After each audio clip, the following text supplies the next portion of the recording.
ምንጊዜም ሚዲያ የዕለቱ ጉዳይ ከመጽሐፍት ገበታ ከአድማጮች መድረክ መስታወት የቅዳሜ ወጎችና የተወልደ እንግዳ መደበኛ ዝግጅቶቻችን ናቸው።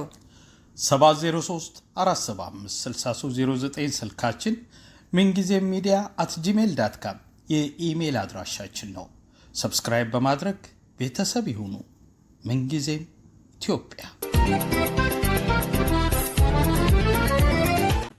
ሰላም ጤና ይስጥልኝ። የምንጊዜም ሚዲያ ቤተሰቦች በወቅታዊ ጉዳዮች ላይ ውይይት ለማድረግ የሐሳብ ገበታ አዘጋጁን ሞገስ ተሾመን ጋብዣለሁ። ሪዮት አለሙ ፕሮግራሙን እያዘጋጀው አቀርብላችኋለሁ። ላይክ እና ሼር በማድረግ እንድትከታተሉን ጋብዛለሁ። ሞገስ ግብዣይን ተቀብለ ስለተገኘህ እያመሰገንኩ እንግዲህ የያዝነው ይህን ውይይት ለማድረግ በጽሁፍ ላይ ፎሬን ስትራቴጂክ ሬስትሬንት ኢዝ ኤ ቨርቹ ናይል ፖለቲክስ ኤንድ ትራምፕ ፋክተር በሚለው ላይ ቆይቶ ነበር አልሞላለን ብሎ ዛሬ ተገናኝተናል እና እንዴት ነበረ ያሳለፍከው ጊዜ? እስኪ ከሱን ጀምር። እሺ፣ አመሰግናለሁ ሪዮት። ቢዘገይም በመገናኘታችን ደስ ብሎኛል። ከሚቀር ቢዘገይ ይሻላል።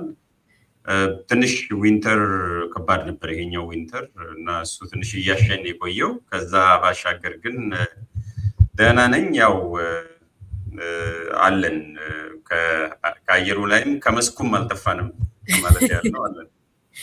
እውነት ነው ያለውኝ ፕሮግራሞችን እከታተላለሁ። ከኔ ጋር ያዝነው ፕሮግራም ዘገየ ማለት ነው እንጂ እንደው የአጠቃላይ ዲፕሎማሲያችንን በተመለከተ እዚህኛው ጽሁፍ ላይ በዝርዝር ባንሄድበትም አድማጮቻችን ግን ያንብቡት። እንደ መነሻ አድርገን የተወሰነ ነገር ብንባባል ደስ ይለኛል። ኢትዮጵያ ያው በዛም ሆነ በዚህ ትኩረት እየሳበች ይመስላል እና ጠቅላይ ሚኒስትር አብይ ከአሜሪካ የውጭ ጉዳይ ሚኒስትር ማርኮ ሩቢዮ ጋር ረቡዕ በጸረ ሽብር ትብብር፣ በኢኮኖሚ ብልጽግና እና በአፍሪካ ቀንድ ዘላቂ ጸጥታ ለማስፈን በመጣል ዙሪያ ውይይት ማድረጋቸው ተሰምቷል። ሐሙስ ደግሞ የተባበሩት አረብ ኤሚሬቶች ገብተዋል። ይሄኛው ጉዞ ከጅቡቲው እና ሶማሊያው ፕሬዚዳንት ጋር በቀጠናዊ ደህንነትና ትብብር ጉዳዮች ከተወያዩ በኋላ ነው እና እንዴት ነው የዲፕሎማሲው ኩስመናና ብልጽግናን እንዴት ነው በአንተ በኩል እንዴት እየተከታተልክ ያለው? አዎ፣ በቃላት አመራረጥና አጠቃቀም ላይ በጣም ተዋጥቶልናል። ኩስመና፣ ብልጽግና፣ ልዕልና እና ወዘተረፈ የሚባሉ ነገሮች አሉ። ግን ከዛ ባሻገር የምር መሬት ላይ የሚታየው ነገር ምንድን ነው የሚለው ማየት ያስፈልጋል። ዲስፓሽኔት ሆኖ ከውጭ ሆኖ መጀመሪያውንም ከቤት አቀባብሎ መምጣት አስቸጋሪ ነው የሚሆነው። ለምሳሌ የግድ የሆነ ነገር ለማጣጣልም ወይም ለማወደስ ከመጣሽ ትክክለኛ የሆነ እይታ አይኖርሽም እና በተቻለ መጠን የሚታየኝን ነው ለማየት የሞከርኩት። በነገራችን ላይ ያችን አርቲክል ከወር በፊት ኦልሞስት አንድ ወር ከ6 ሳምንታት በፊት ስጽፍ ጃንዋሪ 23 ላይ መነሻ የሆነው ለምንድነው ኢትዮጵያ ለትራምፕ መልስ የማሰጠው የሚል ጥያቄዎች ነበሩ እና መቼ ነው መልስ የሚሰጠው? መቼስ ነው ዝምታ ወርቅ የሚሆነው? መቼ ነው መናገር ደግሞ ብር የሚሆነው ወይም አልማዝ የሚሆነው? ይቅርታ፣ አንዳንዴ መናገር ዝምታ ወርቅ ብቻ ሳይሆን መናገር አልማዝ የሚሆኑበት ጊዜ አለና በዲፕሎማሲ ቋንቋ መቼ ነው እነኚህ ነገሮች መጠቀም ያለብን?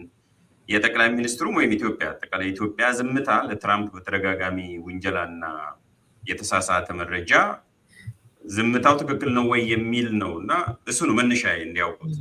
እኔ ምንድነው ሴሌክቲቭ የሆነ ኢንጌጅመንት፣ ስትራቴጂክ ኢንጌጅመንት ነው በአሁኑ ጊዜ በተለይ ከትራምፕ ጋር ዲል ስናደርግ የሰውየውን ባህሪ፣ አሁን ዓለም ያለችበት የዲፕሎማሲ ሁኔታ፣ ከዛም አልፎ ደግሞ እያንዳንዱ ሀገር ከኢትዮጵያ ምን ይፈልጋል የሚለውን ነገር እያየን ከዛም ባሻገር ሌሎች ከዚህ በፊት ጡንቻ ያልነበራቸው አሁን ትንሽም ቢሆን ጡንቻ እያበቀሉ ያሉ ሀገራት አሉ። እነኚህ ሚድል ፓወር ወይም ኢመርጂንግ የሚባሉት እና እነሱ ደግሞ ኢትዮጵያ ላይ ዣንዣብቡ ነው ያሉት ላለፉት ዓመታት። ከዚህ አንጻር እንዴት ይታያል? እዚህ ውስጥ ደግሞ በዋናነት የህዳሴ ግድብ ጉዳይ ነበር ሲያነጋገር የነበረው እና መነሻ የሱ ነው በአጭር ባክግራውንድ ለመስጠት።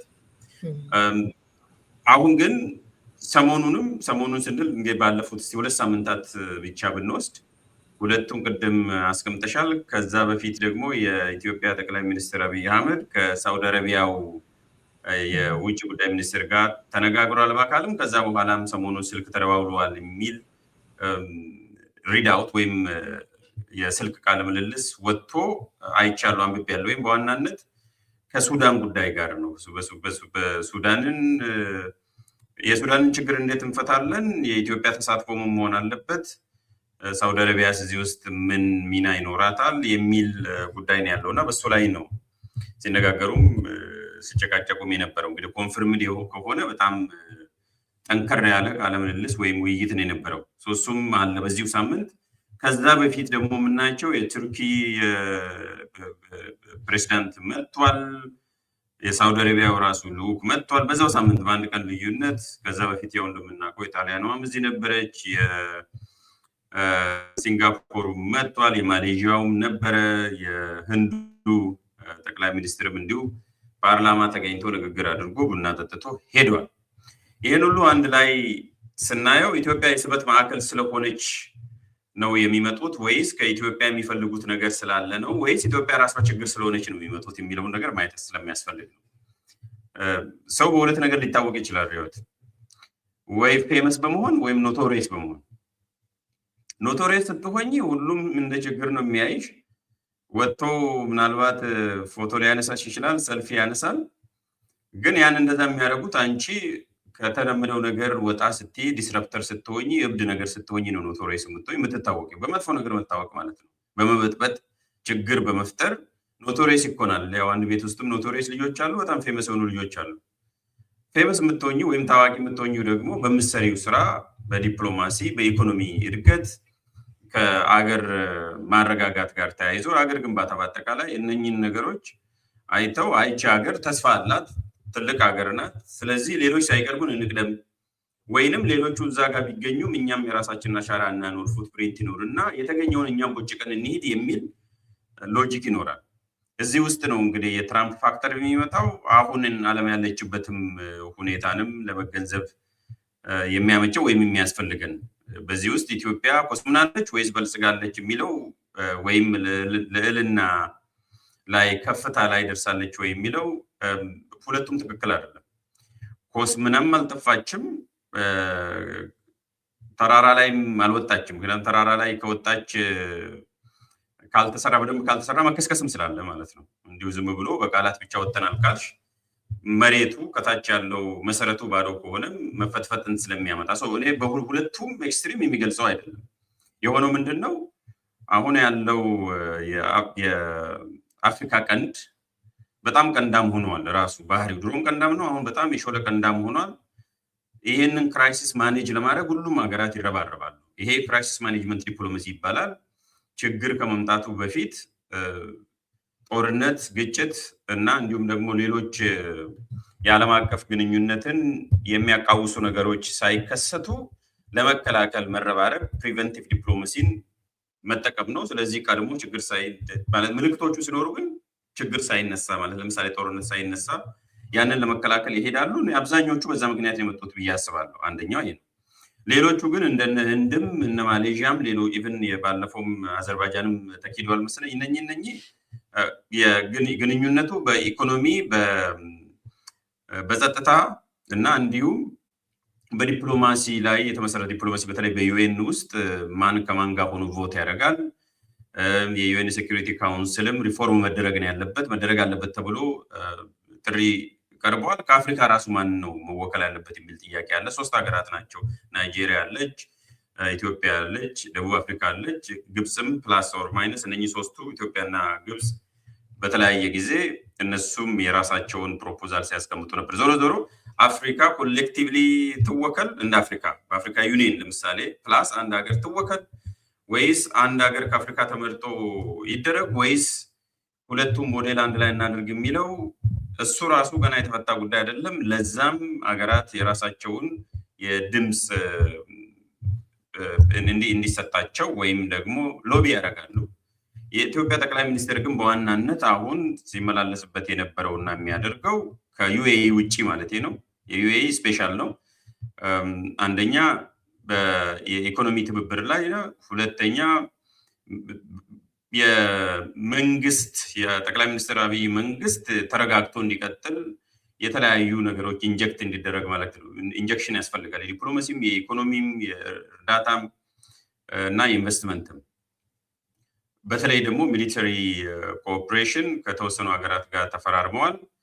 እሱም ከግንዛቤ የሚገባ ነው። ስለዚህ እነኝህን ሁሉ አንድ ላይ አጠቃለን ካላየን ይሄ የአፍሪካ ቀንድ ባህሪ ቀንዳም ሆኖ እየቀጠለ መሆኑ ኢትዮጵያ በዚህ ውስጥ ደግሞ ከባህር በር ጋርም ተያይዞ ከሱዳን ጉዳይ ጋርም ተያይዞ እንዲሁም ሌሎች መሰል ጉዳዮች ወደ ግጭት ሊያመሩ ይችላሉ። ይሄ ግጭት ከተነሳ ደግሞ የአፍሪካ ቀንድን ሙሉ በሙሉ ያተራምሳል የሚል ስጋት ስላላቸው ከክራይሲስ ማኔጅመንት አንጻር የኢትዮጵያ መንግስት ደግሞ ከራሱ ፖለቲካል ስቴቢሊቲ አንጻር የፓወር ኮንሶሊዴት ለማድረግ የሚጠቀምበት አለ። እግረ መንገዱንም ኢትዮጵያ የተወሰነ ነገር ጠብታ የምትጠቀም ይኖራል ከኢንቨስትመንት እና ወዘተረፈ።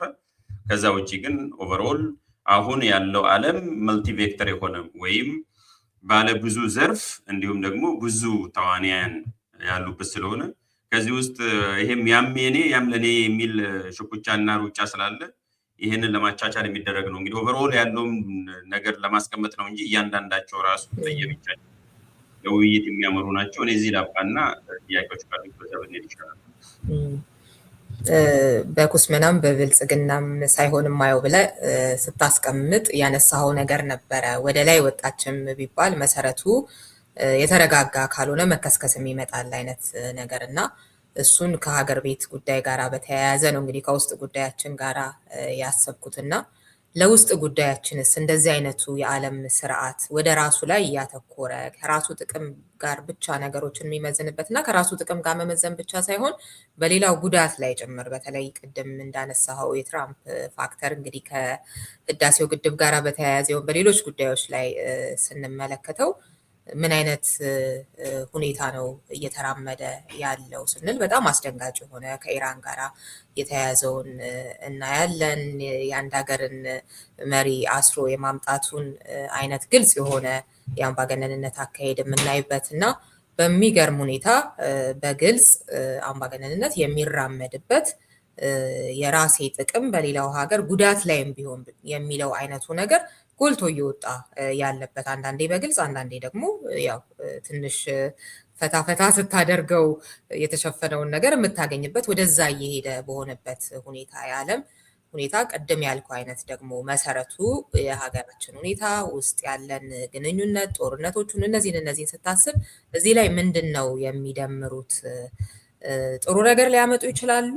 ከዚህ ከመጥፎ ነገር ውስጥ የሚወለድ ጥሩ ነገር ይኖራል። ከኢትዮጵያ አንጻር ብቻ ካሰብ ነው ማለት ነው ከውስጥ ጉዳያችን አንጻር ወይስ የበለጠ ነው ነገሩን የሚያከፋው የሚለውን እንዴት ነው የምትመለከተው? ጥሩ ጥያቄ ነው ያነሳሽው ሪዮት።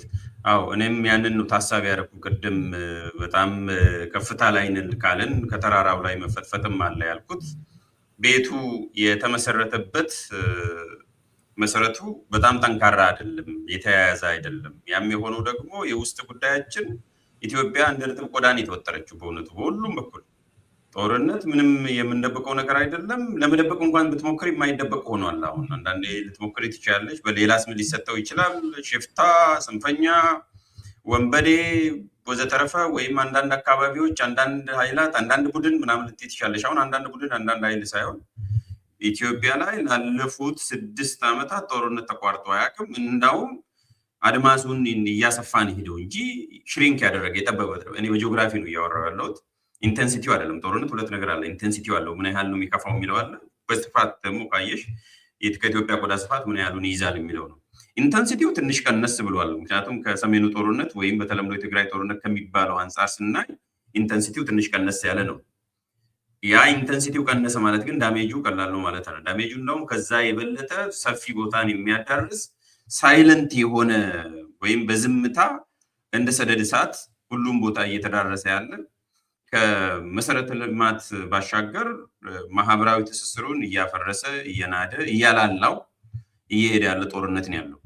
ይሄንን ይዘ የውጭ ጉዳይ ፖሊሲ መሆን ያለበት ኢንሳይድ አውት ነው። ኢትዮጵያ ለረጅም ጊዜ ውስጥ ተጠቀመ የነበረችበት አሁንም እንደዛ ነው መሆን ያለበት።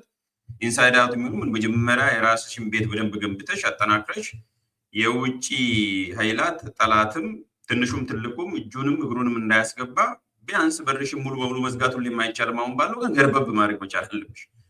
በሩ ገርበብ ሳይል የውስጥ አንድነት ሳይኖር አንድነት ሲባል መቼም ሁሉም ይስማማል ማለት አይደለም። ግን ስቴብል ሆኖ ጦርነት ሳይኖር ቀርቶ ፖለቲካው ተቃውሞ ቢኖር ምንም ችግር የለም። ተቃውሞ ይኖራል። መንግስትም አንፖፑላር ሊሆን ይችላል። ፖፑላር ቢሆን ጥሩ ነው። ግን አንፖፑላር ሆኖ ስቲል የሀገር አንድነት ላይ ሰላም ላይ የዜጎች ደህንነትን የሚያስጠብቅ ከዛም ደግሞ ደህንነት ሲባል ደግሞ በዋናነት የሳይኮሎጂ ነው፣ የፐርሰፕሽን አለ። ያንን ሳናስተካከል ወደ ውጭ መሄድና ከኩስመና ወደ ብልጽግና ብሎ መናገር እንዲሁ በሪቶሪክ ብቻ ከላይ ታወሪያለሽ፣ ከታች ደግሞ ቤቱ እያንጠባጠበ ነው የሚሄደው እንደ ድሃ ጎጆ። አንደኛው ይሄ ነው። ሁለተኛው እነኚህ የውጭዎቹ ከዚህ አንጻር ምንድን ነው የሚያመጡብን ወይስ ምንድን ነው የሚያመጡልን የሚልም ጥያቄ ጠይቀሻል አያይዘሽ እና እሱም መሰረታዊ ነው የሚሆነው። እንግዲህ ቤቱ እንደዚህ በላላበት ጊዜ አብርሃም ሊንከን መሰለኝ ያለው the house which is not united within cannot stand የሚል መሰለኝ ፓራፍሬዝ አድርጌ ነው እና ከመጽሐፍ ቅዱስ ነው የወሰደው መሰለኝ ዞሮ እና የውስጥ አንድነት የሌለው ቤት፣ መሰረት የሌለው ቤት ሊቆም አይችልም፣ ሊዘልቅ አይችልም፣ ጥንካሬ አይኖረውም፣ ይቦረቦራል ነው ቤሲካሊ እና ይወድቃል ነው። ኢትዮጵያውን እንደዛ ነው የሆነችው። ይሄንን ያዩ ከውጪም ከቅርብም ከሩቅም እንደ ድሮ መውረር አያስፈልግም፣ ተላላኪ ይኖራል። ነሰሰሪ ተላላኪ ስንል ኢንተረስታቸው አላይን ስለሚያደርግ በፕሮክሲ ነው። የዘንድሮ ጦርነት አብዛኛው ጦርነቶች ዋር ባይ ፕሮክሲ ነው። አሁን ከሲቪል ቀዝቃዛው ዓለም ጦርነት በኋላ ያኔ ነው የተወሰነ የተጀመረው። በደንብ ሰፍቶ የመጣው በፕሮክሲ ነው ወይም በውክልና ነው። ለውክልና ደግሞ የሚመች በጣም ሰፊ ሁኔታ አለ። መሬቱን በጣም የረሰረሰ ነው። የሚዋጉልሽ እንደልብ አለ። ጠመንጃ ትሰጫለሽ፣ እርዳታ ትሰጫለሽ። ከዛ በኋላ መንግስትን በማዳከም ስም አገርንም እያዳከምሽ ነው የምትሄጂው። የሽኩቻው ምን ያመጣል? የኮምፒቲሽን የምንለው የውጭ ሀገራት ትላልቅ ሀገራት ሽኩቻ ምን ያመጣ ወደ ምን ሊያመራ ይችላል? እርግጫ ይኖረዋል። የእርግጫ እርስ በራሳቸው የመገፋፋቱ ነገር እነሱ ለሽኩቻቸው ደግሞ እነሱ ሲሻኮቱ ወይም ኮምፒት ሲያደርጉ እኛ ላይ እርግጫው ይመጣል። ኔጌቲቭሊ ይሄ እርግጫ ምንድን ነው የሚያደርገው? አንድን ቡድን ሌላኛው ቡድን ላይ እያነሳሳ ኢትዮጵያም እየተዳከመች እንድትሄድ በማድረግ ከኢትዮጵያ ፍርስራሽ መዳከም የተወሰነ ነገር እናገኛለን፣ ኢትዮጵያ ስትዳከም እኛ ረዝመን እንገኛለን የሚሉ አሉ። ጥቂት ሀገራት ደግሞ ኢትዮጵያ አንድ ሆና ተጠናክራ ስትሄድ ነው ጥቅማችን የሚከበር የሚሉም አሉ። ደግሞ አሰሴም ታይም ደግነቱ እንደዛ የሚሉም አሉ። ለምሳሌ ኢትዮጵያ ብትዳከም ብትፈርስ የአውሮፓ ዩኒየን አይፈልግም፣ ኢቨን አሜሪካን ቢሆን አይፈልግም፣ የተወሰኑ ሀገራት አይፈልጉም። ምክንያቱም ከራሳቸው ጥቅም አንጻር ኢትዮጵያ አንድ ሆና ቀጥላ በኢኮኖሚም እየተሻሻለች ስትሄድ ነው ከዚህ መሀል ነው የምናተርፈው የሚሉ ሀገራትም አሉ። እነኚህ ሁለቱ ካውንተር ባላንስ ይደራረጋሉ። በዋናነት ግን ይሄ የማዳከም ኃይል አሁን ላይ ጎልቶ እየታየን ያለው እና እሱን ከግንዛቤ ማስገባት ያስፈልጋል። ምናልባት ጥያቄ ካለሽ ከብሔራዊ ጥቅም አንጻር እንዴትስ ምንስ መደረግ ነው ያለበት የሚለው ሄድበት እንችላለን። ወደ እሱ ሄደበታለሁ። ከዛ በፊት ግን አሁን ኢትዮጵያን ለማፍረስ የማይፈልጉ ብላ የጠቀስካቸው አሉና እኔም እንደዛው ነው የማስበው። ኢቨን ሰሜን ዕዝን አጥቅቶ ጦርነቱ ሲጀምር እንደዚህ አይነት አቋሞችን ሲይዙ ራሱ በተለያዩ ምክንያቶች ከሰብአዊ መብት ጋር በተያያዘ ልክ ነው። የትኛውም በህወሓት ይሁን በጥምር ጦሩ ይሁን የሚፈጸሙ በደሎችን በተመለከተ መቃወም፣ እዛ ላይ መስራት አንድ ነገር ነው። ከዛ አልፎ ግን የሆነ አይነት ወገንተኝነትም ከዚህ ቀደም ህወሓት ባለው ግንኙነትም ምክንያት በሌሎችም የሚመስል ነገር ሲያሳዩ ኢትዮጵያ እንድትፈርስ እንደዚህ የሚሉ ሰዎች ነበሩ። ያኔም ኢትዮጵያ እንድትፈርስ እንኳን አይደለም፣ ነገር ግን ያው ካልኩሌት ሲያደርጉ የትኛው የበለጠ ያረጋጋል፣ የጥቅማችንን ይጠብቃል፣ እንደዚህ አይነቱን ነገር ሲያሰሉ እዛ ላይ ግን የሚፈጸሙ እንትኖች ይኖራሉ፣ ሀገርን የሚጎዱ ነገሮች ሊኖሩ ይችላሉ አይነት ነገር ነበረ የኔ ሀሳብ እና አሁንም የተለያዩ የፈረሱ ሀገራትን በእነዚሁ ሀገራት ጣልቃ ገብነት ስታይ ለማፍረስ ብለውም ባይሆን ያፈርሳሉ። ደግሞ አንዳንድ የበለጠ ያከፉታል የውስጥ ጉዳይ። ብዙ ጊዜ እንደዛ ነው። እንደውም እንዳልሽው ሳይታሰብ ነው በሂደት በዚህ እርግጫ መሀል ነው መፍረሱ የሚመጣው። አንድ እሱንና እኛስ እንደው የተመቸ ነው ብለሃል። በእርግጥም የተመቸ ነው ያለው ሁኔታ የመከፋፈላችን። እንደገና ደግሞ የኔን ጥቅም ያስጠብቅልኝ እንጂ ችግር የለውም በምንም ላይ ብሎ የራሱን ጥቅም ራሱ የሚጎዳ ነገር እኮ ነው በኋላ የሚያደርግም አይነት በደንብ የማያሰላውም የፖለቲካ ኃይል ነኝ የሚለውም በጣም ብዙ በሆነበት አይነት ሁኔታ የበለጠ ያሰጋል እንዳልከው። በሌላ በኩል ደግሞ ትንሽ ልብ እናገኝ ይሆን እንዴ? ዓለም የኛን ነገር እየተሆነው ጉዳዩ እየሆነ አይደለም። ስለዚህ እንዴትም ብለን ወደ ድርድር፣ ወደ መስማማት፣ ወደ ሰጥቶ መቀበል ምናምን ሀገር ወደ መገንባት ወደሚባለው ነገር ልንሄድ እንችል ይሆን? እንዲህ አይነትም ትንሽዬ እንዴት ታየዋለህ እሱን? የዚህ የሁኔታው እንዳልሽው የሁኔታው መመቸት የውስጥ ጉዳይ የዓለም ሁኔታም እዚሁ ላይ የሚደመር ነው፣ ሌየር ነው፣ ሌላኛው ንብር ነው። መጀመሪያ የውስጣችን በደንብ የተመቸ ነው። እዛ ላይ ደግሞ የዓለም ሁኔታው ይሄ የመልቲላተራል ግሎባል ኦርደር የምንለው እየተዳከመ ስለሆነ ምንድነው እየሆነ ያለው መሰለሽ? የአባትሽ ቤት ሲፈርስ እንደምንም ብለሽ ስንጥርም ቢሆን ተሻምተሽ ውሰጂ የሚል አይነት ስለሆነ አሁን የዓለም አቀፉ ስርዓት እየፈረሰ እየተዳከመ ስለሆነ ከዛ ውስጥ ምን ያህል ነው የሚሄደው የሚለውን ነው ዓለም እያደረገ ያለው በሚገርም ሁኔታ። ምክንያቱም ግሎባል ሳውዝ የምንለው በጣም እየወጣን ያለው በዚህ ውስጥም ብዙ ኮንፊግሬሽን አለ እንደምታውቂው። እዚህ ጋር የምታገኘው ሌላ ቦታ ይኖራል። በጣም ክሪስ ክሮስ አድርጎ የሚገኝበት ጊዜ ላይ ነው እና ስለዚህ ዓለም አቀፍ ስርዓት በጣም በተዳከመበት ሁኔታ የሚፈርስ ከሆነ ለራሴ ምን ያህል ከውስጡ ይዤ እሄዳለሁ? ያው ከውስጡ ይዘሽ የምትሄጂው አባላትን ይዘሽ ትሄጃለሽ ማለት ሀገራትን፣ ሪሶርስም ካለ ይዘሽ ትሄጃለሽ፣ ሌጂቲሜሲ ካለ ይዘሽ ትሄጃለሽ፣ ስርዓትም ካለ ከውስጥ ይዘሽ ትሄጃለሽ። ያም እየታየን ያለው እና አሁን የዓለም አቀፍ ማህበረሰብ በጋራ ሆኖ በዩኤን ሴኩሪቲ ካውንስል ወይም ጀነራል አሰምብሊ ወይም አፍሪካ ዩኒየን በአንድ ድምፅ ሆኖ በቃ እቺ ሀገር እንዲህ መሆን የለባትም፣ ይሄ መከሰት የለበትም የሚል አይነት እንቅስቃሴ የለም። ኢቨን አፍሪካ እንኳን አንድ ምሳሌ ብሰጥሽ 1990ዎቹ በጣም ታዋቂ ነገር ነበረ። በሪጅናል ሌቭል ማለት ሰብ ሪጅናል ሌቭል የኢኮዋስን ብንወስድ ኢኮዋስ ወደ 11 የሰላም ማስከበርና ጦርነት ማስቆም ሚሽን ላይ ተሳትፎ ነበር። በሚገርም ሁኔታ ብዙዎቹ እሱን አይረዱትም።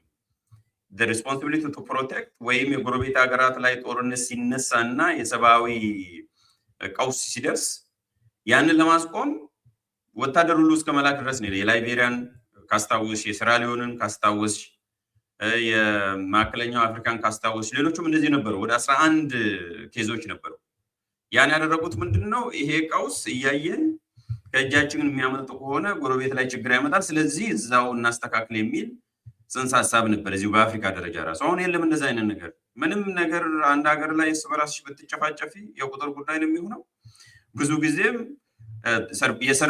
የሪዥም ሴኪሪቲ ነው የሚቀድመው፣ የህዝብ ሳይሆን ሪዥም ሴኪሪቲ፣ የስርዓት ሴኪሪቲ ነው የሚቀድመው። ለዛ ደግሞ በጣም የተመቸ ሁኔታ ነው ያለው። አፍሪካ ህብረትም በጣም የተዳከመ ነው። ምንም መንግስት ስገለብጪ ድሮ ትንሽም ቢሆን እንጫጩ ነበር። አሁን ዝምታ ሁሉ እየበዛ ነው ያለው።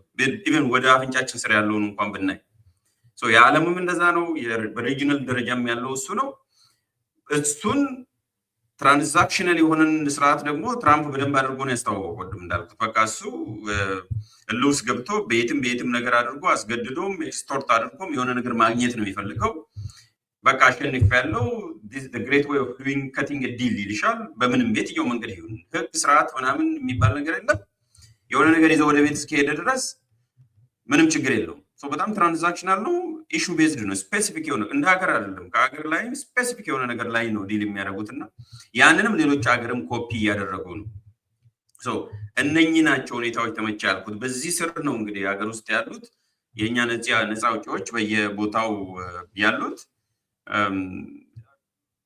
የስርዓትን ለመቀየር በየትኛውም ዋጋ የሚል መርን ያላቸው ሪዮት በቃ ቀይ መስመርም የለም። ሪዥም ቼንጅ አት ኤኒ ኮስት በቃ የስርዓት ይቀየር እንጂ ወይም ብልጽግናም በለው ምንም በለው አገዛዝም በለው በቃ እሱ ይቀየር እንጂ ምንም ችግር የለውም። ኤኒቲንግ has got to be better than ብልጽግና። ከዚህ በፊትም ባይዘው የተሸወርነው ብቻ ወያኔ ብቻ ትባረር እንጂ ምንም ችግር የለውም የሚል ድምጽ ነበርና እንደዛ አሁን ደግሞ በሌላ መልኩ ተሻሽሎና ሰፍቶ የመጣ ነገር አለ። እኔ ሬድ ላይን አላይም እዛ ላይ በግልጽ ለመመለስ በሌላ መልኩ የመጨረሻ ላድርገውና ብሔራዊ ጥቅም በብሔር ጥቅም ተተክቷል። ሰምተሽኝ ከሆነ ሁሌም አሁን ብሔራዊ ጥቅም ነው የብሔር ጥቅም ነው የሚቀድመው የሚለው ነገር ነው። የብሔር ጥቅም ነው እንዳጋጣሚ ሆኖ የቋንቋው መገጣጠም ነው። ብሔራዊ ጥቅም በብሔር ጥቅም ተተክቶ መተካት ብቻ ሳይሆን እሱን የቀደመው ይሄ ሁለት ምክንያቶች አሉ ባጭሩ። አንደኛ በኢትዮጵያ የስርዓተ መንግስትን ከሆነ ቡድን አፋተን አናውቅም። እንደምታውቂው የሆነ ቡድን ይመጣል ዘንድ መንግስትም ፓርቲም የዛ ቡድን የበላይነትን ለማስከበር ይሰራል። ከዛ ይቀጥልና እንደገና ደግሞ ያ ቡድን በተለያየ መልኩ ሊሆን ይችላል። በሃይማኖት ስም ሊመጣ ይችላል። በፈጣሪ ተቀባው ሊል ይችላል። በሶሻሊስት ነኝ ሊል ይችላል። በውትድርና መጥቶ ሊሆን ይችላል። በብሔር ላይ ተመስርቶ የመጣው ደግሞ አለ። አሁን ተሻሽሎ እንደው በጣም ከኢህአዴግ ጊዜ ጀምሮ ሁሉም ከኢትዮጵያ ፈረሰችም አልፈረሰችም የማተርፈው ምንድን ነው የሚል ነው። መጀመሪያ ማዮፊክ ነው። ቅድም እንዳልኩት ምንም ቢቀየር እንጂ ምንም ችግር የለውም የሚል ነው። በጣም ረዥም የማያበሩ ማለት ነው። አጭር ነው የሚያበራው ባትሪያቸው። ሁለተኛ ግን ብሔራዊ ጥቅም የሚባሉት 1 2 3 4 ተብሎ ዲፋይን አልተደረገም። ይሄ ስልጣን ላይ ያሉ መንግስታትም በትክክል ዲፋይን አድርገው አያውቁም። ስለዚህ ህዝቡን ግራ ተጋብቷል። ሁለተኛ ግን ነፃ አውጪዎቹ በደንብ የሰሩት ነገር ቢኖር የኢትዮጵያ የሚባል ነገር ሁሉ እንዳይኖር እያዳከሙ ዲሌጂቲማይዝ እያደረጉ እያነወሩ የቆዩት ጉዳይ ስለሆነ አሁን ብሔራዊ ጥቅም ስትይ የማን ጥቅም ይሉሻል? በመጀመሪያ የምትጠይቂው የማን ጥቅም? እኔ እየሞትኩ እየተገደልኩ የምን ጥቅም ነው የምታወሪ የሚል መልስ ነው የሚመጣው። ይሄ ዝም ብሎ በአንድ ጊዜ የተወለደ ሳይሆን የረዥም ጊዜ የፖለቲካ ባህላችንም የስርዓተ መንግስት ግንባታ መገለጫ ነው።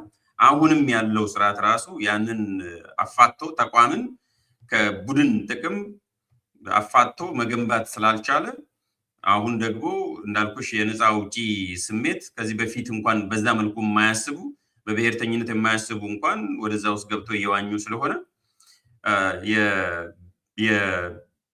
የብሔር ጥቅም ወይም የሆነ ብሔር ፈርስት እንበለው ባጭሩ ብሔር ፈርስት ንቅናቄ ሁሉንም እያዳረሰ ኮንታሚኔት እያደረገ ሄዶ አሁን ያለንበት ደረጃ ስለ ብሔራዊ ጥቅም ለመነጋገር ራሱ የምንሸማቀቅበትና ግራ የምንጋባበት ዘመን ላይ ደርሰናል የሚል ነው የኔ ትዝብት እሱ ነው። ሪዮት እኔም ትዝብትህን በደንብ እጋራዋለሁኝ። ጥሩ አድርገህም አስቀምጠዋል። ቅድም እንደውም ከዚህ እየፈረሰ ካለው ከዓለም ስርዓት ውስጥ እኔ የሆነ ምን ላስቀር አይነት ነገር ርብርብ እያደረጉ ያሉ ስትል እነሱስ እንደው በሀገር ደረጃ ነው ያንንም እያደረጉ ያሉት። እኛ ግን እንደ ዜጋ ለኢትዮጵያ ምናምን በሚል አይደለም እኮ እያደረግን ያለ ነው። ለየዘውጉ ነው ስም እየጠራ ለኔ የሚለው እና በኋላ ላይ አንድ ሀገር ውስጥ ሆኖ ደግሞ በእንደዚህ አይነት ሁኔታ ለዘውጉም አይተርፍም ለሀገርም ዳፋ ነው የሚሆነው። እሱን ማስላት አለመቻል ይመስለኛል። ያው ይሄንን ስታነሳ የሚነሱ ቅድም የጠቀስካቸው አይነት እንደዚህ አይነት ግፎች እያሉ እንደዚህ ሆኜ የሚሉ በደንብ ተቀባይነት ያላቸው እውነት የሆኑ ጉዳዮች አሉ። እውነትም ያልሆኑትም የፐርሴፕሽንም የምንም ጉዳይ ሆኖ ብቻ ግን በአጠቃላይ ኢትዮጵያን ጥያቄ ምልክት ውስጥ የሚከት የማይከት እንኳን ብንለው እንኳን የሚያስቀድመው ግን ያው ዘውጉን ይሆንና ዞሮ ኢትዮጵያን ጥያቄ ውስጥ ከተተ ወደሚለው ደረጃ የሚወስድ ሆኖ የምናገኘው ነው እና በሌላ በኩል ደግሞ የሆነ ትንሽ ቁጥራቸው ትንሽ የሚሆን ወደ ተስፋ መቁረጥ በእንደዚህ አይነቱ እንቅስቃሴ የሚሄዱ ሰዎችም ደግሞ አያለሁ። ማለት እንደማያስኬድ የገባቸው የራሱ የብሔራቸውም ጥቅም ይሄ ብሔራዊው ጥቅም ሳይከበር ኢትዮጵያ የምትባለው ሀገር ሳትኖር እንደማይከበር እየገባቸው የሆነ ትክክለኛ የሆነ መግባት ወይንም ደግሞ መረዳት ልልህ አልችልም። ይሄ ከሀገር ፍቅር ከምናምን የሚመጣው አይነት ልልህ አልችልም። ግን ይችኛዋ ከዘውጋቸው ተነስተው አይ ለማንኛውም ትኑርና ከዛ በኋላ አይነት ነገር የሚሉም ሰዎች እያየንም በሌላ በኩል ተስፋ እየቆረጡም ደግሞ አይ በቃ ይሄ አክራሪ ዘውግ ብሔረተኝነት የሚሰራ ነገር አይደለም በሚል ወይ ዝም ያሉ ወይንም ደግሞ ይሄንንም አቋማቸውንም በቁጥር ትንሽ የሚሆኑ ሰዎች የሚገልጹም አያለሁኝ በአንድ በኩል። በሌላ በኩል ተስፋ መቁረጡ ያልኩ ደግሞ ይሄ የኔ የሚለው ነገር ተባብለው እንደማያስኬድ ሲገባቸው ደግሞ አይ ብልጽግናን ለማፍረስም በሚል ደግሞ አንድ ላይ እየመጡም ያሉበትንም ሁኔታ ደግሞ ያለውኝ እና ከዚህ ጋር አሊያንሶችንም በተመለከተ ተስፋ መቁረጦችንም በተመለከተ አሊያንስ እየፈጠረ ያለውን ደግሞ መጀመሪያ ተስፋ መቁረጥ የሚመስል ነገር በኋላ ላይ ደግሞ አይ እንችላለን በቃ ከተሰባሰብን አይነት ነገርም ያለው እና እንዴት እያየኸው ነው? ሁለቱም የሚሰናሰሉ ናቸው። በጣም የተያያዙ ናቸው። ያነሳቸው ነጥቦች አንዱ ያለ አንደኛው ሊኖር አይችልም።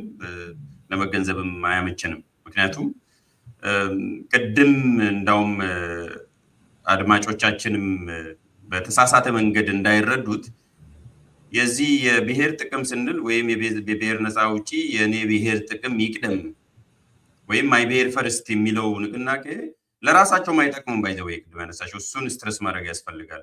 ሌጂቲማይዝ እያደረኩ አይደለም ያለውን ነገር ነው ባለበት ሁኔታው ምን ይመስላል የሚል ነው እንጂ ወደ ኢቫሉዌሽን ሞራል ጃጅመንት ከገባን ወደ መመዘን ከገባን ለራሳቸውም አይጠቅምም። ለምሳሌ ኢትዮጵያ ላይ የትኛውም ቡድን ራሱን ችሎ አገር ሊሆን አይችልም። ራሱን ችሎ መንግስት መመስረት አይችልም። ኢትዮጵያ ላይ አገሩን እንቶ መጀመሪያ አገር ውስጥ አሁን ባለው ስርዓት መንግስት መመስረት አይችልም። ይህ ግልጽ ነው። ሁለተኛ ደግሞ አገር መሆን አይችልም። ቀኑን ሙሉ ወደ ላይ መዝለል ትችላለች፣ መንደባለልም ይቻላል፣ መመኘትም ይቻላል፣ መቃኘት ራሱ ይቻላል በደንብ ተደርጎ እንደውም በቀን 5 ጊዜ መቃኘትም ይፈቀዳል። ግን አገር የመሆን ሁኔታ ኦልሞስት የለም፣ ህልም ነው። ድሮም በጣም ከባድ ነበር። አሁን ደግሞ ሀገር የመሆን እንኳን ሀገር ሆነሽ አይደለም ያለውም ራሱ ሰርቫይቭ ማድረግ እንደ ሀገር ቅድም እንዳልሽው እንደ ኢትዮጵያ ራሱ ሆነ ሰርቫይቭ ማድረግ እድላችን በጣም ከባድ ነው። ይሄ በደንብ ሊገለጽ ሊሰመርበትም የሚገባ ጉዳይ ነው፣ ሳንረሳው ማለት ነው። ሁኔታው እንዴት እዚህ ደረሰን የሚለውን አናላይዝ ከማድረግ አንጻር ነው እንጂ ሌጂቲማይዝ የማድረግ ወይም የመቀበል ጉዳይ አይደለም። እሱ ለእነሱም አይጠቅምምም አያተርፉምም። ከዚህ ወጀብ አያተርፉምም፣ እነሱም አይተርፉም። አንደኛው ይሄ ነው። ወደ ድምጾቹ ስንሻገር አዎ ድምጾች አሉ። በነገራችን ላይ በተለምዶ ሳይለንት ማጆሪቲ የሚባለው አለ። እኔም ስንት ጊዜ ደውዬላቸው ነበረ፣ ጠፉብኝ።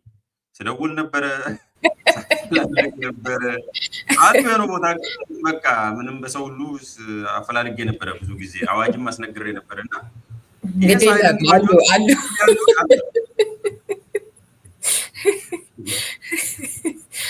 ፊዚካሊ አለ የሆነ ቦታ እንዳልሽው አለ። የለም አይደለም አሉ፣ ፊዚካሊ ማለት አሉ።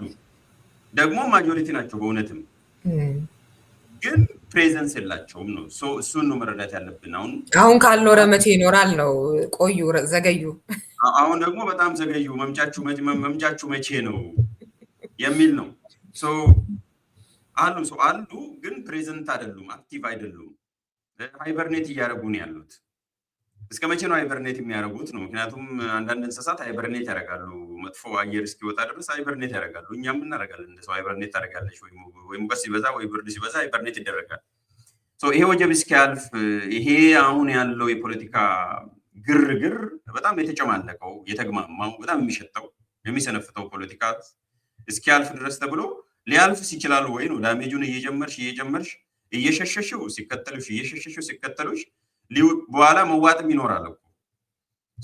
ያም መታየት ነው ያለበት። ዞሮ የዚህ የሳይለንት ማጆሪቲ ጉዳይ በጣም ኢንትረስቲንግ ነው። ከዛው ሳይለንት ማጆሪቲ ውስጥ ጥቂቶች የሆኑ ድምፅ የሚያሰሙ አለ። ቅድም እንዳልሽው ተቆንጥረው የሳይለንት ማጆሪቲ አካል የሆኑ ደፍረው የወጡ በቃ ይበቃል ኢናፍ ኢስናፍ ብለው የወጡ አሉ። በጣም ጥቂቶች እንደ ግሩፕ ካየነው የሳይለንት ማጆሪቲ አባል ናቸው፣ ግን የወጡት ጥቂቶች ናቸው። ለዛ ነው አሉ። ፊዚካሊ ግን ፕሬዘንት አይደሉም። ለምሳሌ በሚዲያ ላይ ፕሬዘንት አይደሉም፣ በውይይት ላይ ፕሬዘንት አይደሉም የምለው ለዚህ ነው። ለምንድን ነው እንደዛ የሆነው? ብዙ ምክንያቶች ይኖራሉ። ግን ከዛ ውስጥ አንዱ አሁን በጣም አዲስ ፋሽን የሆነው ላለፉት ለሰይ 10 ዓመታት ሶሻል ሚዲያም ከመጣ በኋላ እንዲህ በየቦታው የምንሰማቸው የቁራ ጩኸትና የእርግቦች ዝምታ ሆነ። እርግቦች ደግሞ ሲበዛ የዋህ ሆኑ። ቅድም እንዳሉኝ ሳይለንት ማጆሪቲዎች ይህን ምሳሌ በተደጋጋሚ ስለምጠቀም አሁንም ልድገመው ብዬ ነው። አሁን የሆነ ሰፈር ውስጥ ህይወት 5 ቁራ ቢኖርና 500 እርግብ ቢኖር እኩል አይደለም። ቆርቆሮ ቤት ላይ 5 ቁራ ሰፈር ሙሉ ነው የሚያዳርሰው። እየሄደ እየረገጠ እግሩም ቋቋቅ ሲልም ይረብሻል። እና ሰፈሩ ሙሉ በቁራ የተወረረ ነው የሚመስልሽ 5 ፍሬ ቢኖር። እርግብ ቢኖር ግን 500 ሆኖ ትንሽ ነው የሚሰማው፣ ማለት ድምፅ ስለማያሰሙ።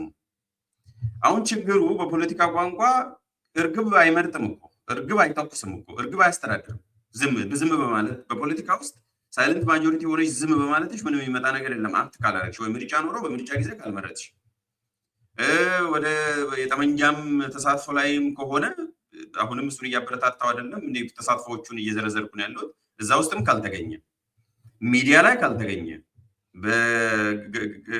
በሪሶርስ ሞቢላይዝ በማድረግ ካልተገኘ፣ ለኢትዮጵያ ጠበቃ ካልሆነ ወይም ለሚቆምለት ነገር ጠበቃ ካልሆነ፣ ነሰሰሪ ኢትዮጵያ ባንልም ለሚቆምለት ቫልዩ መርህ እሴት እና ጥቅም መቆም ካልቻለ እና ድምፁን ካላሰማ ይሄ ሳይለንት ማጆሪቲ የት ነው ያለው አለ ወይ የሚያስብል ነገር ሁሉ ነው የሚኖረው። እና ብዙ ጊዜ ደግሞ ቁራዎቹ ነው የሚጠቀሙት። የት አሉ? የሉም እኮ።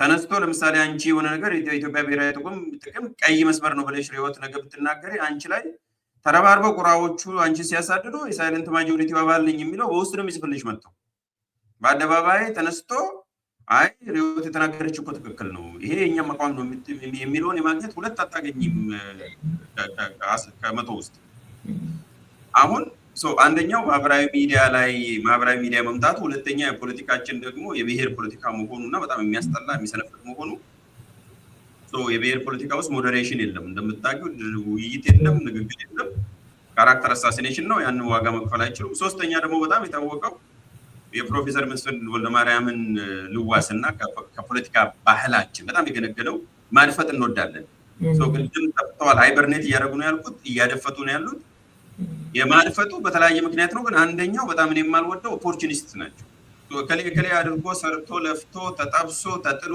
ፊቱ ማዲያት በማዲያት ሆኖ ሚዲያ ላይ የሆነ ለውጥ ያመጣልኛል ከዛ በኋላ እኔም እኮ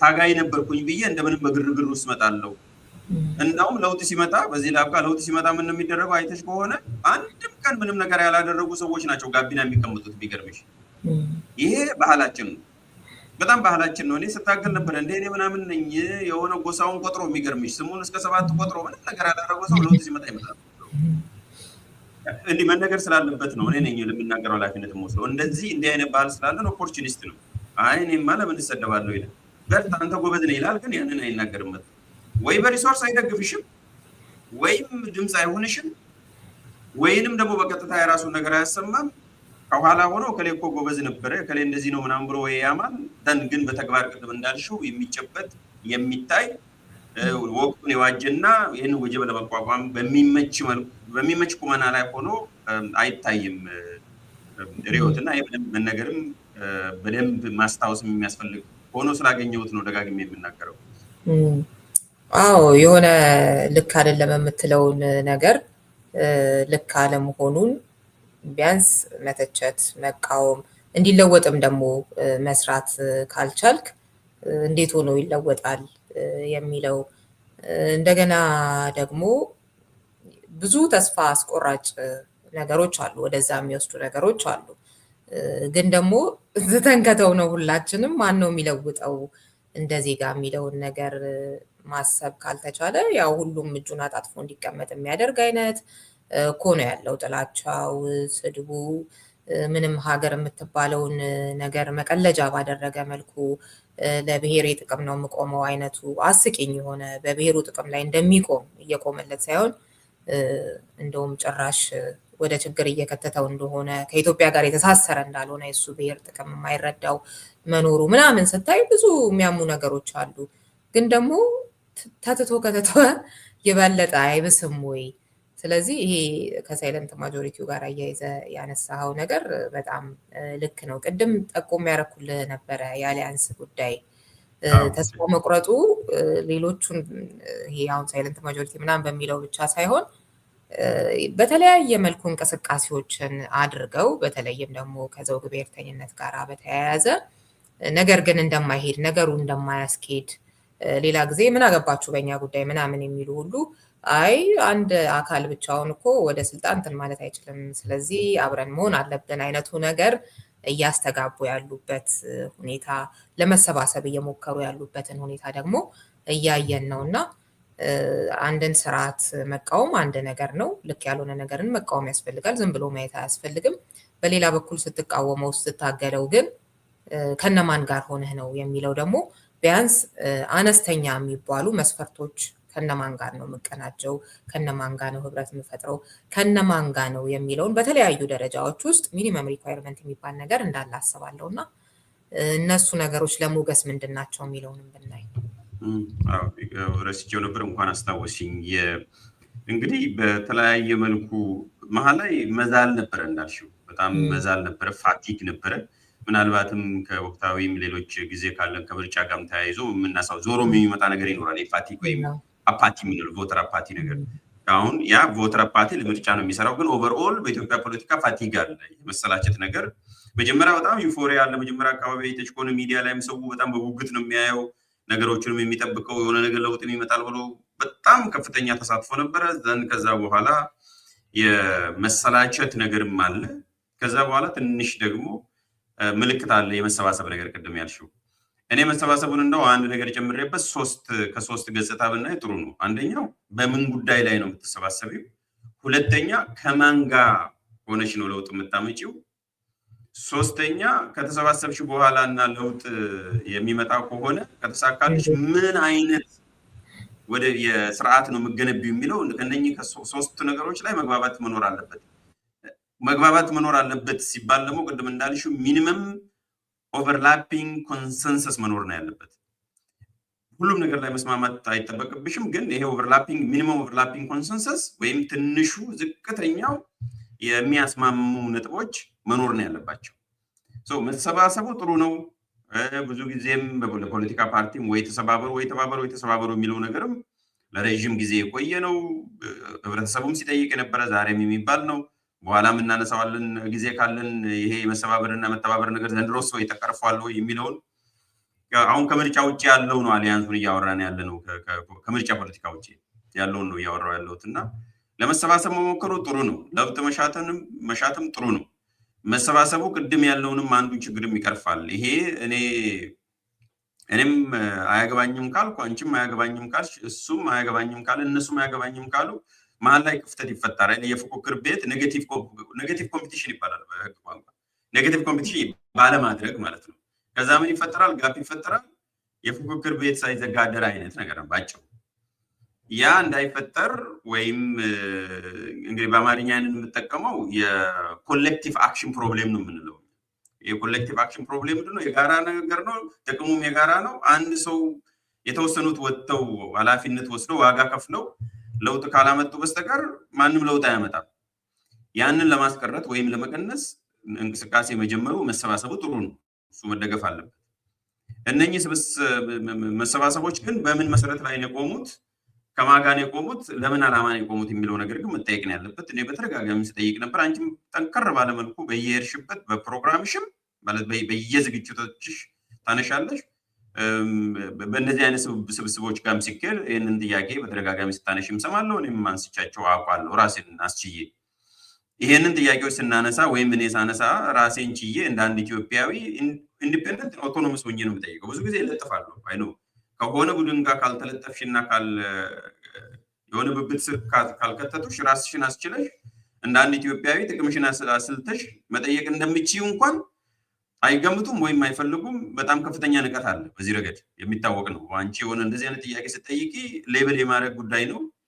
ከዛ የዘለለ ነገር ግብረ መልስ ብዙ ጊዜ አይሰማም። ይህ እንደተጠበቀ ሆኖ እኔም ከአንቺ ጋር ሳልነጋገር አንቺም ከኔ ጋር ሳትነጋገር የሆነ ሰውም ከማንም ጋር ሳይነጋገር ጥያቄዎችን ይጠይቃል። እነኚህ ሶስት ጥያቄዎች መጠየቅ ነው ያለባቸው። እኔ ከእነኚህ ሶስቱ አንጻር ደግመዋለሁ። በምን መሰረት ላይ ነው የሚሰባሰቡት? ከማን ጋር ሆነው ነው ለውጥ የሚያመጡት? አጋርነት ይሄ አሁን ስልጣን ላይ ያለው የጋራ ጠላትን ከፈነገሉ በኋላ ምን አይነት ስርዓትስ ነው የሚገነቡልን የሚለውን ነገር በግልጽ ተገልጾ ተነግሮ ነው ያውቅም። ለምሳሌ ኮክቴል ነው የሚመስለው። እዚህም እዛም ሁሉም ነገር ይገባል። በሰላማዊ ትግል የሚያምነውም አለ፣ በጦርነት የሚያምነውም አለ፣ በምርጫ ብቻ የሚልም አለበት፣ እንደ ግለሰብም አለ፣ እንደ ድርጅትም አለ፣ ነፃ አውጪም አለበት። በአንድ ካቴጎሪ በአንድ ረድፍ። በሌላ ረድፍ ደግሞ አይ እኛ የኢትዮጵያ ውስጥ ካሉት ጋር ብቻ ነው የምንተባበረው የሚሉ አሉ። አይ ከማንም ጋር እንተባበራለን የሚሉ ደግሞ ሌላ ካቴጎሪ አለ።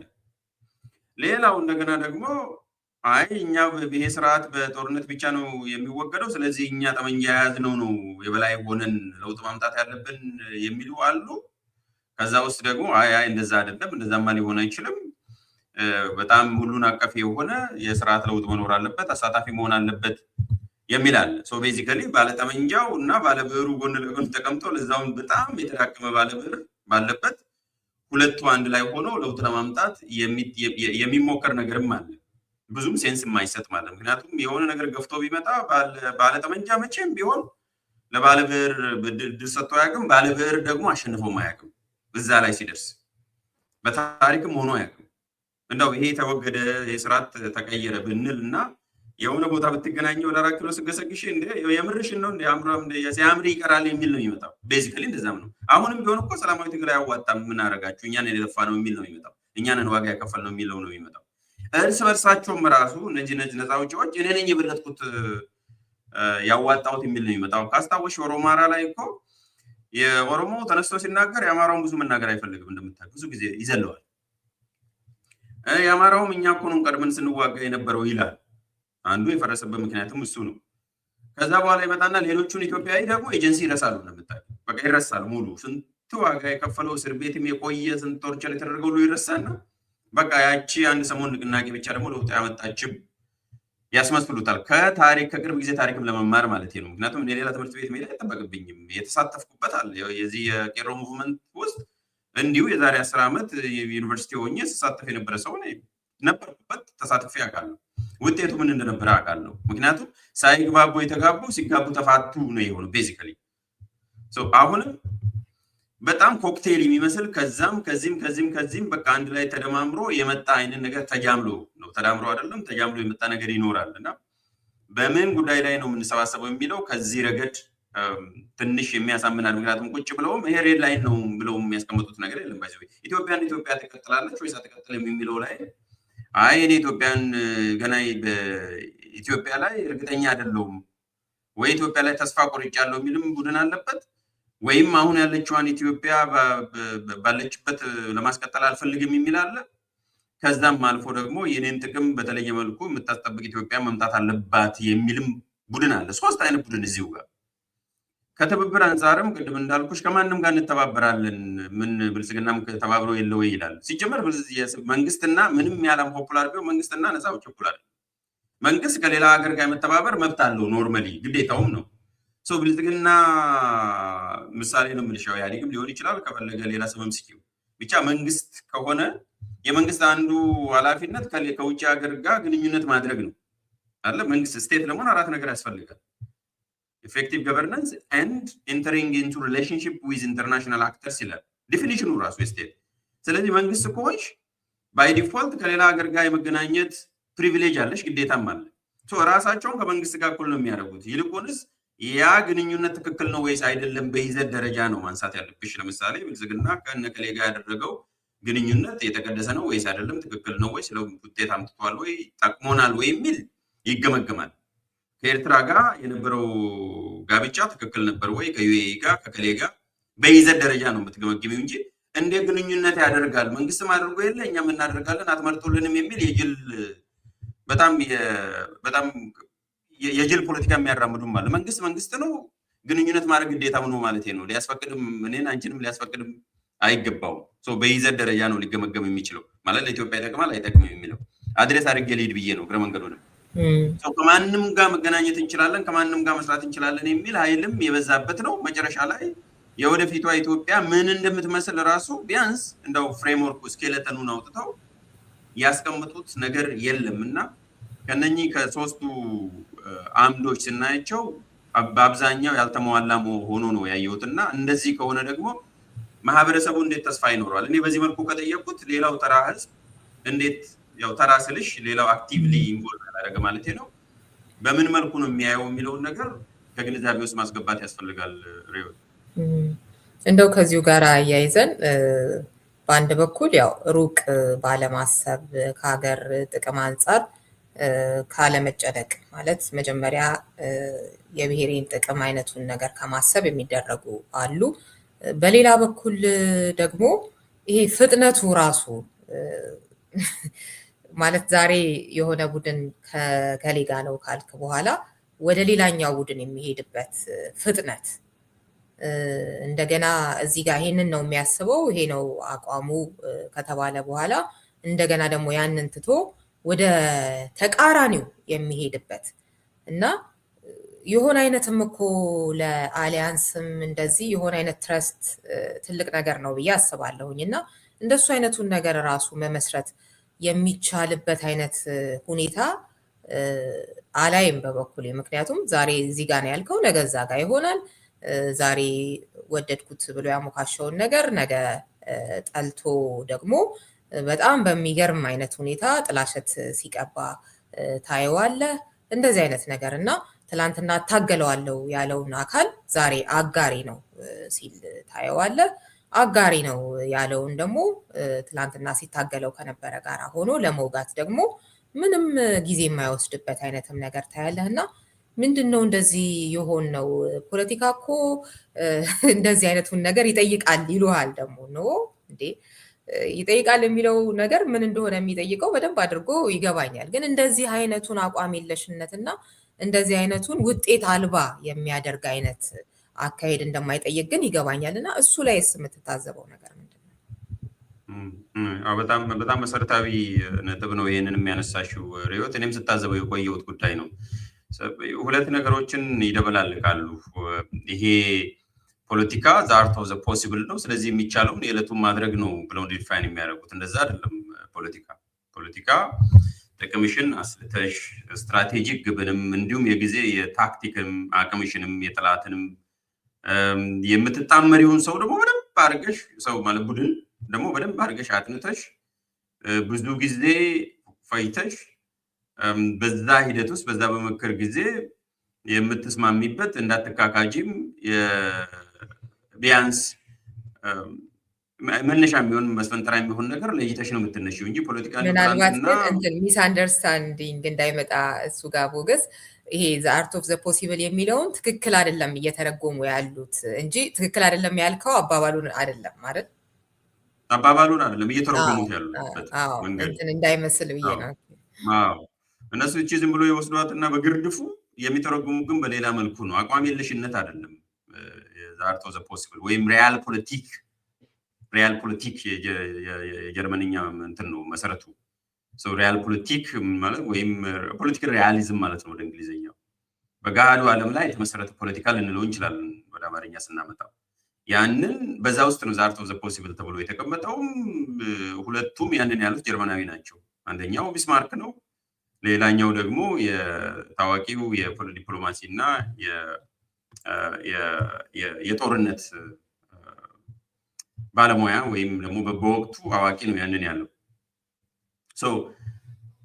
ይሄንን የጥንሰ ሀሳቡን ላንሳ ብዬ ስለፈለግኩኝ ነው። አንድ ሁለተኛ ደግሞ ፍሬቻ የማያበሩም እኮ ሲቀየሩ ሰው መኪና እንኳን ሲጣጠፍ ፍሬቻ ያበራል። ለምን ትላንትና ጠላት ያሉትን ሰው ጋር ለመስራት እንዳሰቡ ቢያንስ እኮ የማወቅ እኮ መብት አለው። ሌላው ታዳሚው የሚሰማው ከውጭ የሚሰማው ትላንትና ጠላቴ ነው ካልሽ ኦኬ፣ ዛሬ ግን ጠላት እንዳልሆነ የማስረዳት ሸክሙ የተጣማሪው ግዴታ ነው እንጂ የሌላው ህዝብ አይደለም። አንተ አልገባም አልገባሽም አጨቅጭቂን አይነት ሳይሆን ኦኬ ትላንትና እንደዚህ አቋም ይዘናል፣ ዛሬም ያ የጥቅም ልዩነቱ ይሄ ዳይቨርጀንሱ አልቀረም፣ ግን የተወሰኑ ነገሮች ላይ ነው ልንሰራ የምንችለው። እነኚህ ናቸው። የምንሰራውን በዚህ መልኩ ነው። ይሄ ካልተሳካ ደግሞ በዚህ መልኩ ነው የምንለያየው ብለው ማስረዳት ግዴታ ነው። ፍሬቻ ሳያበሩ የትላንቱንም የዛሬውንም የነገውንም እየደበላለቁት ነው የሚሄዱት እና አቋም የለሽነት የፖለቲካ መስራት አይደለም። ይሄ ደግሞም ቅድም እንዳልኩት ነው። ሳይግባቡ የተጋቡ የሚለው እዚህ ጋር ነው የሚመጣው። መግባባት ያስፈልጋል። መግባባት ለራሳቸው ለሚታመሩትም ያስፈልጋል፣ ለሌሎችም ደግሞ ማስረዳት ግዴታም አለ። ሁለት ዳይሜንሽን ያለው እንደውም በዚሁ ጉዳይ ላይ ሪዮት እንኳን በፖለቲካ በጠላትነት ተፈራርጀው እና በፖለቲካ ከጠላትም አልፎ ይሄ ተቀናቃኝው ተገዳዳሪ የሆኑበት የለም። አሁን ብሔርተኞችና የአንድነት ካምፕ ተቀናቃኝ ናቸው፣ ጠላት አይደለም፣ ተቀናቃኝ ናቸው። ጠላት የሚል ዲፊኒሽን እዚህ ውስጥ አይገባም። እነኚህ ባይ ዲፊኒሽን ሚቹዋሊ ኤክስክሉሲቭ ናቸው። ባይዘው በኢትዮጵያ አንድነት ላይ በጋራ ሊሰሩ ይችላሉ። ግን ዞሮ የብሔር ፖለቲካ ቢሆን የምን ፖለቲካም ኢትዮጵያ ውስጥ ነው አለ ለምሳሌው እዛ ላይ ሊስማሙ ይችላሉ። አንዳንድ ነገር በተቋማት ላይ ሊስማሙ ይችላሉ። ምናልባት ሪፎርም ላይ ሊለያዩ ይችላሉ። ከዛ ውጪ ግን በአይዲዮሎጂ ደረጃ ካየሽው እነኚህ ሁለቱ እኮ የሚቃረኑ ናቸው፣ ሚቹዋሊ ኤክስክሉሲቭ ናቸው። ብሔርተኛና የአንድነት ኃይል በጋራ ተጋብተናል ሲልሽ የሆነ እኮ በቃ እየተጋባ ያለው ዝንጀሮና ዶሮ ተጋባ አይነት ነገር እኮ ነው። የማይጋባ ነው ሁለቱ ማለት ነው። አንደኛ ምንም የተለያየ ዝርያ ነው በሪዮት ዓለም ደረጃ አንድ። ሁለተኛ ደግሞ አሊያንስን ስቀይሪ በፍጥነት ስቀይሪ ስፒድ ኪልስ የእንግሊዝ የመንጃ ፈቃድ ትምህርት ቤት አንድ አለ ስማር ምን ይላል? መጀመሪያ ስፒድ ኪልስ ይላል በእንግሊዝኛ ተጽፎ ታፔላ ላይ ፍጥነት ይገላል ነው። ፍጥነት ደግሞ ይገላል። ፍጥነት ራሱ መልኩ ነው መሆን ያለበት እና በዛ ልክ ስታቆጣልቢው በዛ ልክ ስታጣድፊው ወዴት እንደምትሄጂ ስለማታውቂ ቀጥታ ነው ገደል የመግባት ተድሉም በዛ ምክንያቱም ያልበሰለ ጉዳይ ስለሚሆን የዚህ የፍጥነቱን ጉዳይ ለማስረዳት አንድ ምሳሌ ልስጥ። ያው ለዘንድሮ ልጆች ከፈለግሽ ከታርገሽ ታወጫለሽ ካለፈም ችግር የለውም። ምን ነኝ ኃላፊነትም ወስዶ ለምሳሌው ምንድነው አዲስ ለመጥበስ ራሱ ትንሽ ትንፋሽ መውሰድ ያስፈልጋል እኮ ይባል ነበር። አዲስ በህግ ላይ ግን ተቀምጧል። የሚገርምሽ አንድ ትዳር አፍርሰሽ ሌላ ለማግባት ሌላም ውጤት ስላለው አንድ ትዳር አፍርሰሽ ሌላ ጊዜ ያስፈልጋል ይላል። ሚኒመም ይላል 180 ቀን ያስፈልጋል ይላል ሚኒመም። እንደየሀገሩ ሁኔታ ነው የሚለያየው አይደል? የኢትዮጵያ ነው የማወራው። የኢትዮጵያ ሚኒመም 6 ወር ያስፈልጋል። ዛሬ አፍርሰሽ ነገ አታገቢ። ምክንያት አለው። የትዳር ውጤት ያስፈልጋል። እንደገና ከዚህ በፊት የነበሩ ነገሮች መጣራት ስላለባቸው፣ ሁለተኛ የልጅ አባት ልጅ ቢመጣ ማን እንደሆነ መለየት እንዲያስፈልግ ምክንያቶች አሉት። በዛ ራሱ ሁለተኛው ቤትህን እየሰራህ የነበረው አንደኛው ቤት ሆነ ሊሆን ይችላል። በዛ አንደኛ ቤት ሆነሽ ነው ስትሰሪ የነበረው የሚለው ሎጂክም ስላለው ነው። ባይዘው እሱም ስላለበት ነው አንደኛው አሰምሽን ያልኩሽ። እና እሱ ላይ እንኳን ይከለከላል ማለት ነው። ትዳር ፐርሰናል አይደለ? ትዳር ላይ እንኳን የዝሞና ጊዜ ይሰጣል። ሌላ ትዳር ለመመስረት አንዱ ዘለሽ ወዲያውኑ በቃ ዛሬ ፍርድ ቤት ወስኗል ብለሽ በማግስቱ ሌላ ትዳር መመስረት አትችይም። እንኳን ፖለቲካል አሊያንስ ማለት ነው። ፍጥነቱ በጣም ነው የሚደንቀው።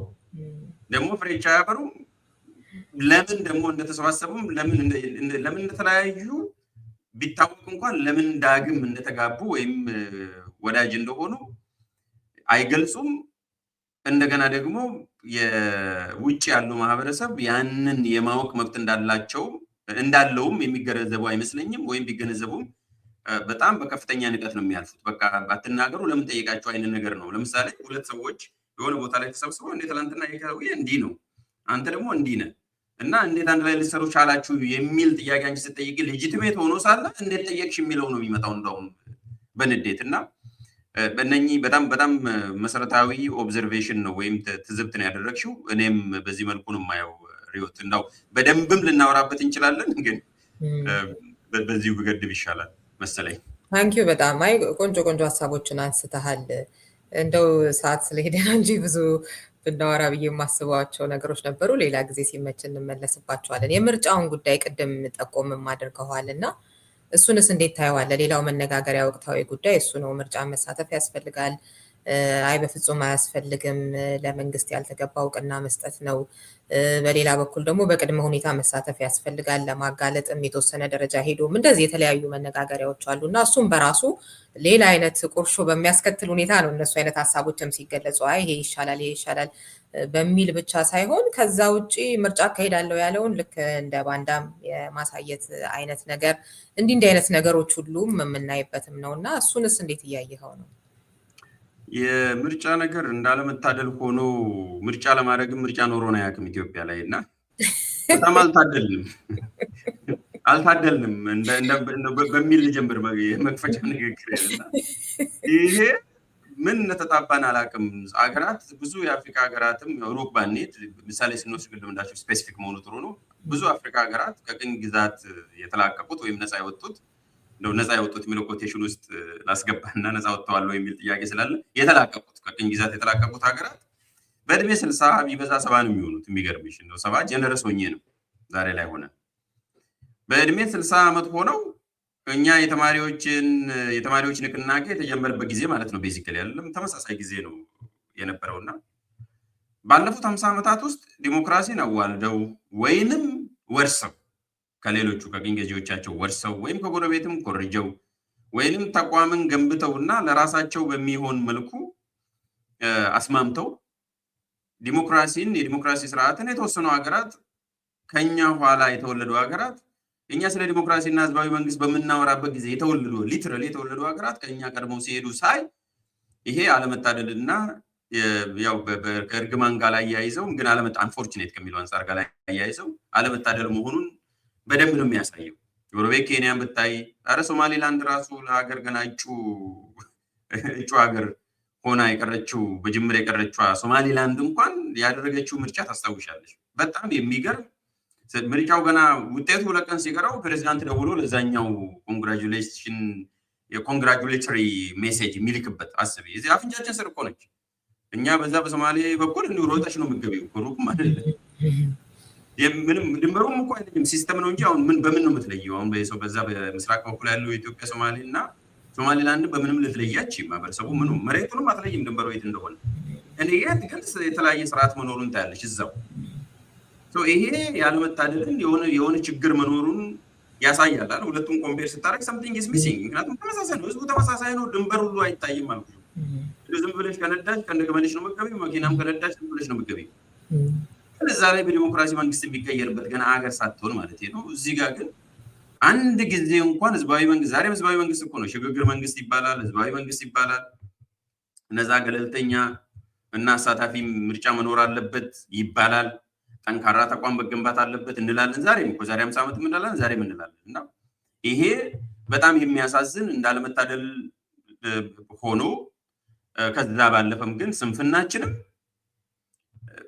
እንደ ህዝብም ስንፍናችንን ያሳያል ወሞክረንም ያልተሳካልን ነገር መሆኑን ያሳያል እንደው ሞክረን ከሆነ አንደኛው እሱ ነው በዛ ላይ ምሳሌ መስጠት አስፈላጊ ስለሆነ ቁጭትም እንዲሰማን ነው 97 እና ዛሬን እንኳን ብናወዳደር ሁለተኛ ምሳሌ ወደ ሀገር መተን ደሞ እንውሰድና ራሳችን ከራሳችን ጋር ስናወዳደር እኔ 97 ላይ በነበርንበት ቦታ ላይ ለመሄድ ሪዮት ከይቅርታ ጋር 20 እስከ 30 ዓመት ያስፈልገናል ብዬ አስባለሁ ወደዛ ለመመለስ እኮ ነው ወደ ኋላ ለመመለስ 97 ላይ 20 ዓመት ወደና አሁን 20 ዓመት ባለፈው አክብሯል ከ21 የሆነ ነው አይደል አሁን ግንቦት ሲመጣ 21 ይሆናል 21 ይሆናል 21 ማለት የአንድ ጎረምሳ እድሜ ነው አንድ ጄነሬሽን ነው በዚህ ጊዜ እንኳን ምን ያህል ወደ ኋላ እንደሄድን ብታይ እና ምንመኘው ኮኔ ያኔ ስኩል ወደ 9ኛ ክፍል ገና ማለፌ ነው ከ8 ወደ 9 ያኔ የነበረው ጉጉት ያኔ የነበረው መነሳሳት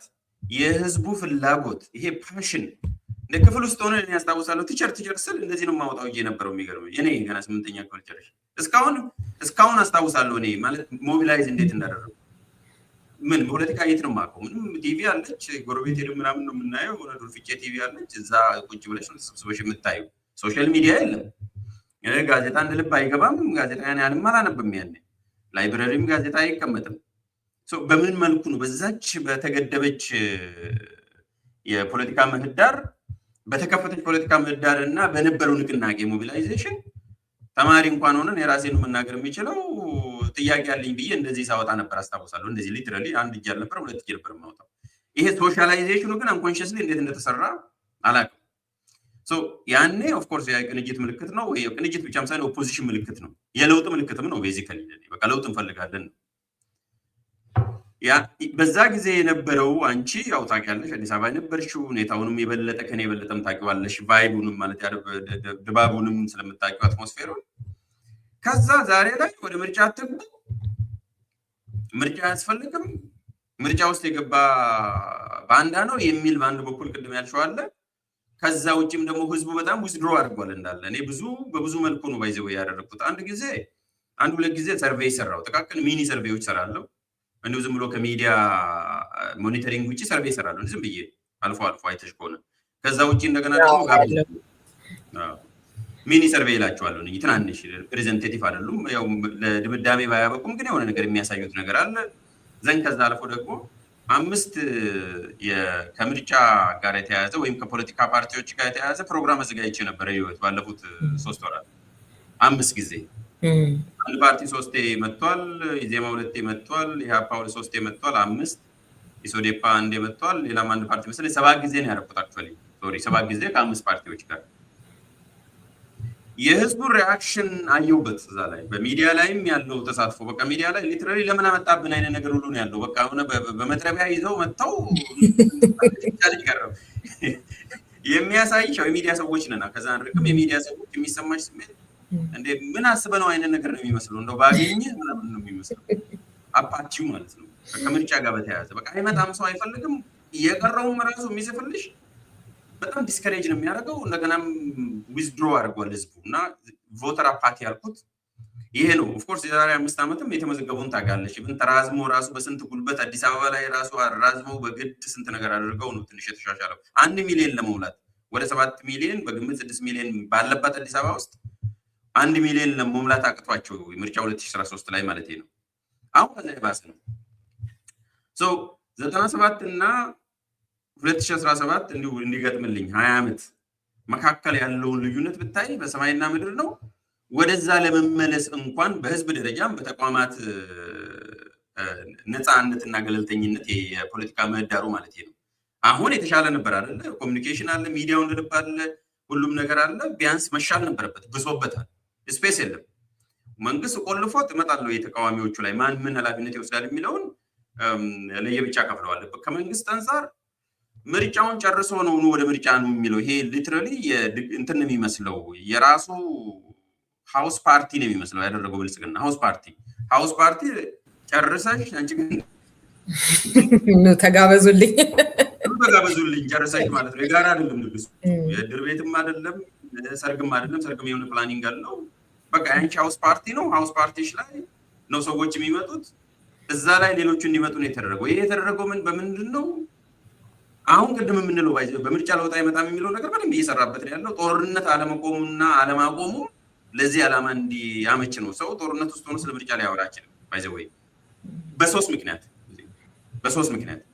አንደኛ ጦርነት ውስጥ ሆነሽ ወደ ስለ ምርጫ የማታስቢው እንትኑ ስለማይሰማሽ ነው፣ ነፃነት ስለማይሰማሽ ነው፣ ኦኬ ሴኩሪቲ ስለማይሰማሽ ነው አንደኛው ምክንያት።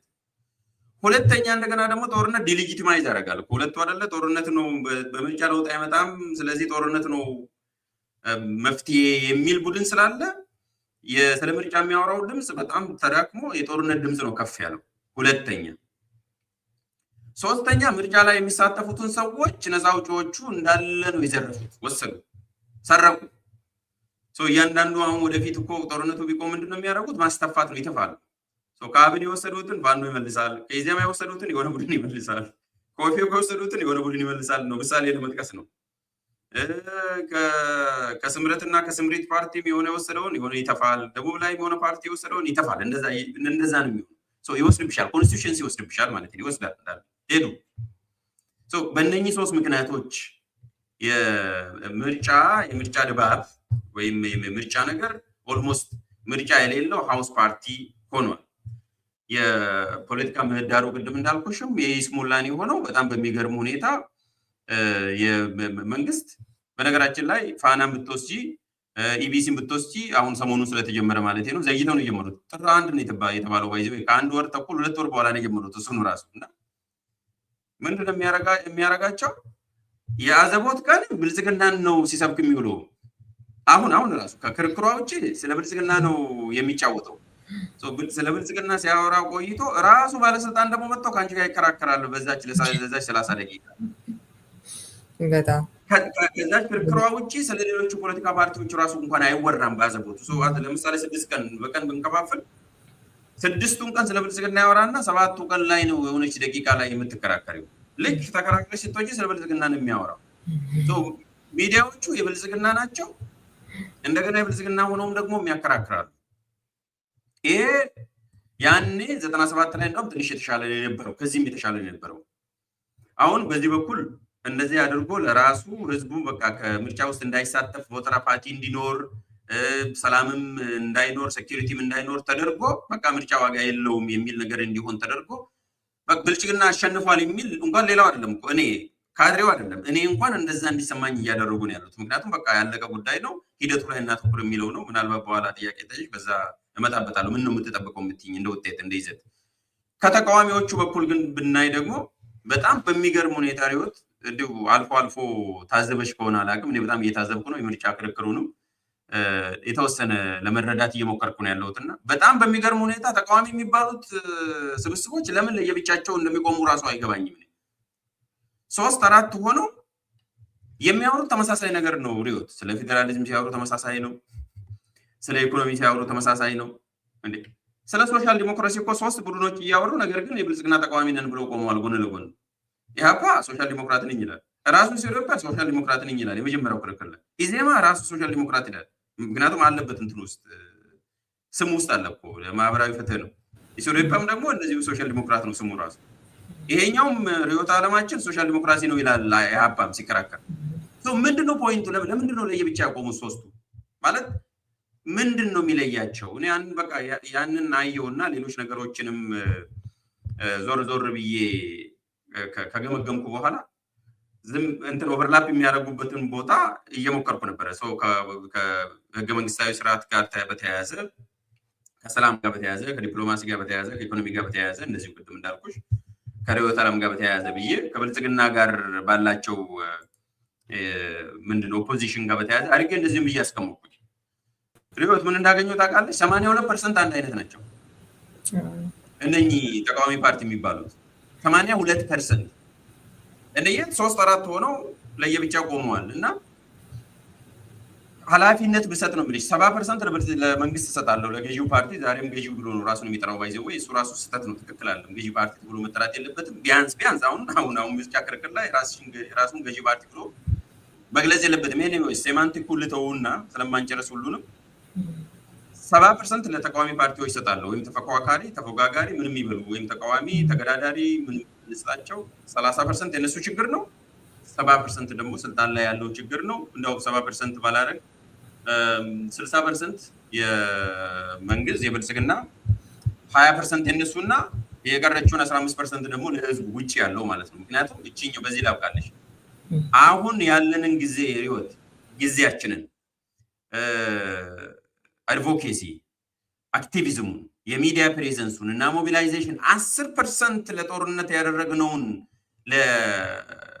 ለፓርቲ ፖለቲካ ብንጠቀም እመኚኝ በእርግጠኝነት ከ30% እስከ 40% ተቃዋሚዎች በዚህ ዙር ባያሸንፉ እንኳን ድምጽ ያገኙ 10% ነው። 10% ኢነርጂያችንን ጊዜያችንን ሪሶርሳችንን የሰው ሀብትን ብንጠቀምበት በማህበረሰብ ደረጃም ችግር አለ 10 to 15% እነኚህ ደግሞ ከ20 እስከ 25% ይወስዳሉ ብልጽግና ወይም መንግስት 60% ይወስዳሉ። የነኚህ ሁሉ ኮምቢኔሽን አንድ ላይ መጥቶ ነው አንድ ላይ ውለው ነው አሁን የገባንበት ሁኔታ ላይ የገባ ነው። ምንድነው የምትጠብቀው የሚለውን ጥያቄ ካለሽ አያጄ ላነሳ እችላለሁ። አንዳንዱ ሙሉ አሪፍ ነው። ወደሱ እንሄዳለን። እንደው 10% ብንጠቀም ጊዜያችንን እንደዚህ ስትል የቅንጅት ነው ትዝ ያለኝ። ቅድም እኮ አንተ ገና ታዳጊ ወጣት እያለ እንደዛ አይነቱን ስሜት ያሳደረበትን እንዲያልክ እስክታወጣ ድረስ ቅንጅት የ4 ወር ምናምን እኮ ነው አይደለ? ቅንጅት የነበረው ፓርቲዎቹ ከዛ ቀደም የተለያየ አይነት እድሜ ቢኖራቸውም የተቀናጁት ግን እንደዛ አይነት ነገር መፍጠር የቻለው በተለይ በምርጫው ክርክር ምናምን በጣም አጭር ጊዜ ውስጥ ነበረ ሰው ጋር መግባት የቻለው እና ግን ያው ብዙ ኢነርጂ ፈሶበታል። የአጭር ጊዜ ውስጥ ብዙ የማነቃነቅ ስራ ያለችው የግል ጋዜጣ ምን ትሁን ግን በደንብ የመጠቀም ነገር ነበረ። አሁን ላይ እንግዲህ ከ20 ዓመት በኋላ ተመልሰን ምን ላይ ነው ያለነው ስንል ይዘቱ ራሱ የምርጫ ክርክሮቹን ሳይ በጣም አዝናለሁ። ያኔ የነበረው ደረጃው ከፍተው ለካ በዚህ ጊዜ ውስጥ ያኔ ማለት ራሱ ጀመርን አልኩኝ። በቃ ማለት በጣም የሚገርም ነበረ እኮ ይሄ የትንታኔዎቹ ነገሮችን የማየት የምሁራዊው ምናምንና የአሁኖቹን ክርክር ይዘት ራሱ ስታይ በጣም አስደንጋጭ የሆነ ነገር አለው በሁለቱም በኩል እና እሱንም ጭምር እያየሁኝ ነበረ። ምንድነው የምጠብቀው የሚለውን አያይዘህ ሂድበት እስኪ። ጥሩ ትዝብት ነው ርዕዮት፣ እንኳን ማስታወስሽኝ። እኔ በዚህ ልክ ስታንዳርድ ይወርዳል ብዬ አልጠበቅኩም ነበር። ምክንያቱም ሰው ወደ ላይ ነው የሚያድገው፣ ወደ ታች ሲያድግ አይቻል አቅም ፖለቲካ ወደ ላይ ነው የሚያድገው እና ወይ ወደ ጎን ይሰፋል ወደ ላይ ነው እንጂ ወደ ታች እንደ ካሮት እየተቸነከረ የሚሄድ ፖለቲካ የኛም ፖለቲካ ነው ያየሁት እና ክርክሩ በዚህ ልክ ተጨማላልቆ ሳገኘው ይዘቱ ማለት ለዛ ነው ይዘቱ በዚህ ደረጃ ስታንዳርዱ ወርዶ ማየቴ በጣም ነው የሚገርም። ምክንያቱም አብዛኞቹ ደግሞ በሚገርም ሁኔታ በእውቀት ደረጃ ስታይ ከፊት ለፊታቸው ረጃጅም ታይትል አለ። ዶክተሩም ምኑን ነው የሚያመጡት እኮ የሉም እንዳይባል ዶክተሩም ምኑም አለ አይደለ? እንደ ጉድ ነው ያለው ኢትዮጵያ ላይ እና የትምህርት ጉዳይ አለ፣ የቴክኖሎጂ ጉዳይ አለ፣ የኢንፎርሜሽን ፍሰት በዛው ልክ አለ። ግን ድርቀት ደግሞ አለ፣ የእውቀትና የአቀራረብ እሱን እኔም በደንብ ታዝቤያለሁ እና በጣም ነው ያሽቆለቆለው እሱ ራሱ ስታንዳርዱ የክርክር ስታንዳርዱ ራሱ እንደ ውጤቱ ምንም ይሁን ምን በጣም ነው የወረደው። ኢንተርቴንም አያረግም እንደገና ደግሞ ኢንፎርምም አያረግም ኢንተርቴንም አያረግም በዛ ልክ። አንደኛው እሱ ነው በጣም ነው የታዘብሽው። እኔ በመጋራው ነው ማለቴ ነው እግረ መንገዱ። አንድ ቅድም ለምንድን ነው በዚህ ልክ የወረደው የሚለውንም ማለት ቅንጅት እንደዛ ተሳክቶለት አሁን ያሉት ከነ ምናምኑም ከነ ድክመታቸውም ለምንድን ነው እንደዚህ የተዳከሙት የሚለውን አንድ ምክንያት የረሳ መሰለኝ ርዕዮት፣ አንቺ ምናልባት የምትጋሪው ከሆነ የብሔርተኝነት ሰደድ እሳት ወይም ይሄ ፕሮሊፈሬሽን ኦፍ ኤትኒክ ፖለቲክስ ኢትዮጵያዊነት በጣም ሊተዳከሙ የነ ኢዜማን ካስታወስሽ እኮ አዲስ አበባ ላይ እርግጠኛ ነን እናሸንፋለን ምናምን ሲሉ ነበር የዛሬ 5 ዓመት እና ኧረ ተው ምናምን ሲሉ ከዛ በኋላ ግምገማ ሲደረግ ምንድን ነው የሆነው? የአንድነት ኃይሉ ተብዬው በተለይ እነ ኢዜማ ክፍለ ሀገርን ኢትዮጵያዊ ለማድረግ ሲሄዱ አዲስ አበባ ብሔርተኛ ሆና ጠበቀችው። ከኋላ ብሔርተኛ አንተራቶ ሌላውን ለማቀፍ ሲል ከታች ከስሮ ያለውን በብሔርተኝነት ያኔ የነበረውን ነው የምልሽ። ያኔ የነበረውን ብታወዳደሪ የኢትዮጵያዊነት ስሜት ውስጥ ስቲል በጣም ጠንካራ ነው የነበረው። ከኤርትራ ጦርነት በኋላም ያለው ከኢህአዴግ ጋርም ያለውም ጥላቻውም እንበል ተቃውሞ ኢትዮጵያዊነት የነበረው በጣም ጠንካራ ነው የነበረው። ያኔ በአፍሮ ባሮሜትርም በወርልድ ቫሉ ሰርቬይም የተቀመጠ ነው። በጣም ጠንካራ ነበር ኢትዮጵያዊነት። ግን አሁን ወርዶ እንደ ኢትዮጵያዊነት እኮ ኢትዮጵያ ጋሻ እና ጠበቃ በሆነው ማህበረሰብ ውስጥ እንኳን እየተነወረ ባለበት ጊዜ ነው እና ይሄ የብሔርተኝነቱን ፋክተር ብንጨምርበት ማለት ነው። ለምንድን ነው እንደዚህ የሆነው የሚለው የብሔርተኝነት ኃይል ቀላል አይደለም። ብሔርተኛ ያልነበረውን ብሔርተኛ ሆኗል። ከብሔርተኝነትም አልፎ እኮ አሁን የምናወራው ስለ ህልውና አደጋ ነው። ሁሉም መዝሙሩ ህልውና አደጋ ነው። በየቤቱ አዲስ የሚመሰረት ንቅናቄ ራሱ ህልውና አደጋ ብሎ ነው ብሎ አሁን የሚከፍተው። ህፃን ራሱ ቢወለድ እኔ ወደፊት ሲያለቅስ ህልውና አደጋ ብሎ የሚያለቅስ ነው የሚመስለኝ። በዚህ ደረጃ ደርሰናል። ቤዚካሊ ሄደን እና የዚህ ብሔርተኝነቱን ፋክተር በጣም ልክ ነህ። አዲስ አበባ ላይ ምናልባት ግን ትንሽ የተለየ ነገር ያለኝ አዲስ አበባ ላይ የሆነ በኢትዮጵያዊነት ተስፋ ያደረጓቸው ድርጅቶች አሁን ለምሳሌ እንደ ኢዜማ አይነቱን በቂ የተቃውሞ ቁመናን አለማሳየቱም ተስፋ የማስቆረጥ አይነት ነገር ይመስለኛል። የብሔርተኝነቱ ነገር እንዳለ ሆኖ የአዲስ አበባው ኬዝ ላይ ስቲል ብዙ የመወሰድ ነገር ምናልባት ግምገማዬ ልክ ላይሆን ይችላል አላይም። ወደዚህ ወደ ዘውግ ብሔረተኝነቱ አሉ አሁንም በፊት የምታውቃቸው የዜግነት ፖለቲካ ምናምን የሚሉ አሁን የሚያራምዱ የዘውግ ፖለቲካ ሰዎች ታያለ። ያም ሆኖ ግን አሁንም የሆነ ጠንካራ አይነት ፓርቲ ቢኖር ወይንም ደግሞ አለ ተብሎ ቢታሰብ አንዳንዴ ያው ፐርሰፕሽንም ራሱ ዋጋ ስላለው ማለት ነው ሊነቃነቅ የሚችለው የህብረተሰብ ክፍል ስቲል ብዙ ነው ብዬ ነው የማስበው እና እሱን ልጨምር ብዬ ነው። አለ አሁንም እርሾ አለ። አሁን በዛ ምክንያት አፓቲውም የመጣው እኮ ሰው በቃ ምንም ለውጥ የለም ስታተስ ኮን ይመርጣል። ብዙ ጊዜ አማራጭ ካላገኘ ሰው ወደ ስታተስ ኮን የሚሄደው ሰው የሆነ ነገር ከመተካት ይልቅ በቃ የማውቀው ይሻላል እንደምንም ልሂድ የሚል ነገር አለ እና ተስፋ ለመኖሩ አማራጭ ጠንካራ አማራጭ አለመኖሩ አንድ ምክንያት ነው። እሱን እቀበላለሁ ሙሉ በሙሉ እንኳን ያኔ ብቻ አይደለም ዛሬም ቢሆን።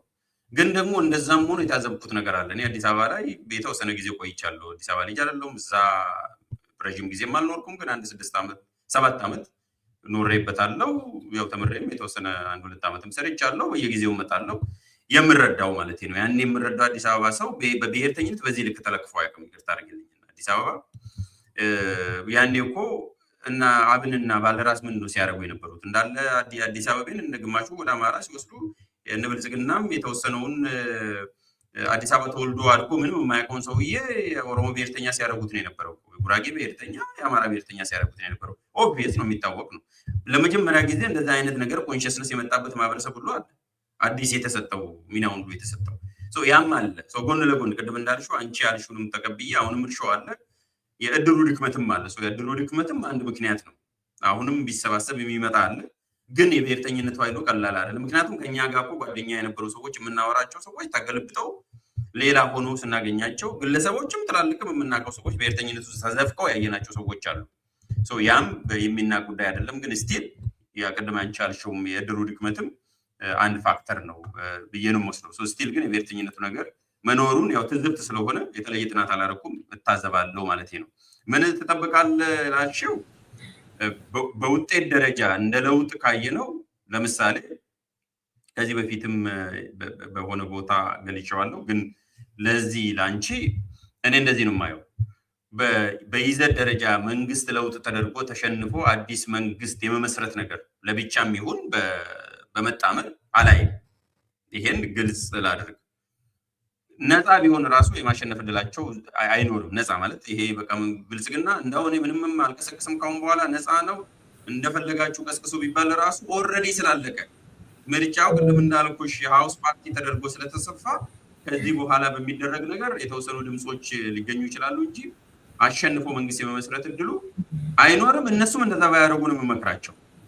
አሁን የቅስቀሳም የሚያደርጉ የሚንቀሳቀሱ ሰዎች የሆኑ ድምፅ ይሄን ያህል ድምፅ አገኛለሁ ይሄን ያህል ፐርሰንት አገኛለሁ ይሄን ፐርሰንት አንድ ላይ ደምረን ማይኖሪቲ ኮከስ እንፈጥራለን ፓርላማ ውስጥ እንደዛ አይነት ነገር ካላቀሉ በስተቀር ብልጽግናን አሸንፈም የውስጣቸው ማለት ነው በአደባባይ እንሸነፋለን ብለሽ አይደለም ኦፍ ኮርስ ለህዝብ የምትናገሪው ምረጡን እናሸንፋለን ተብሎ ነው የውስጥ ግምገማ ማለት ነው የውስጥ ግምገማ ሲያደርጉ ኦቨር ኤክስፔክቴሽን እንዳይኖር ቢደረግ ጥሩ ነው አንደኛው ይሄ ነው እኔ በውጤት ደረጃ ብልጽግናን አሸንፈው ለብቻቸው የሚሆን አንድ ፓርቲ ማለት ነው በኮአሊሽንም ይመጣል ብዬ አላስብም እንደዛ ካደረኩም ወይ ፖለቲካም አላቅም ወይ እዚህ ሀገር ላይ ተአምር እየተፈጠረ ነው ያለው ወይንም ብልጽግና ራሱ ምርጫውን አጭበርብሯል ራሱ አጭበርብሮ የለም ዛዘር ወይ ራውንድ እንትና እንዳለው ማለት ነው የኡጋንዳው ፕሬዚዳንት ባለፈው ምን አለ መሰለሽ በጣም የሚገርም እኮ ነው ተቃዋሚዎች ምርጫ አጭበረብሩ አላለ ተቃዋሚዎች ተሸንፈው ምርጫ አጭበርብሮ ነበር አለ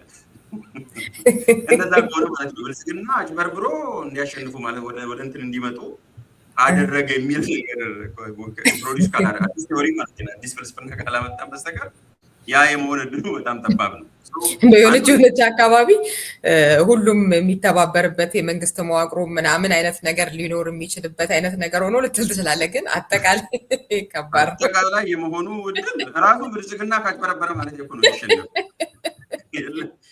ያ ከሆነ ከተጀመረ አላውቅም አንዱ እሱ ነው አይ ብልጽግና ውስጥ እኮ ግን እንደሱ አይደለም ምን አጠቃላይ የሆነ ውጤትን በሚቀይር ደረጃ አይሆንም ግን አሁን ወጥ አለመሆኑ ማለት ብልጽግና ማንነውም እንደዚህ ሲያነሳ ነበረ ሰሞኑንም አይደለ ጋሻው መርሻ መሰለኝ የሆነ እውነት አለው እኔም የምጋራው ማለት ብልጽግና ናቸው የምትላቸው ነገር ግን ለተለያዩ ቡድኖች የሚሰሩ አይነት ነገር ይሄ ወጥ ያለመሆኑ ልክ ህወሓትን እንትን አልንበት ጥጋ ሲያዝንበት የሚሉትን መንገድ አሁንም አንዳቸው ለአንዳቸው የሚጠቀሙ አይነት ነገር ብዙ ማሳያዎች አሉ አይደለ ውስጥ ሆነው ግን ከህወሓት ጋር ሆነው እነሱ ከተለያየ ተቋሚ ጋራ በመስራት ምናምን የመጡበት መንገድ አለ አሁንም የሆነች አይነት ልዩነት ሲፈጠር አንዳቸውን ብልጽግና ተብሎ ወጥ ይባላል እንጂ የሆነ አይነት ቡድን ከማደራጀት አንጻር በለው ከመደገፍ አንጻር በለው የሆነ አይነት ኢንፎርሜሽን ከመስጠት ለሚዲያዎች በለው ምናምን አንጻር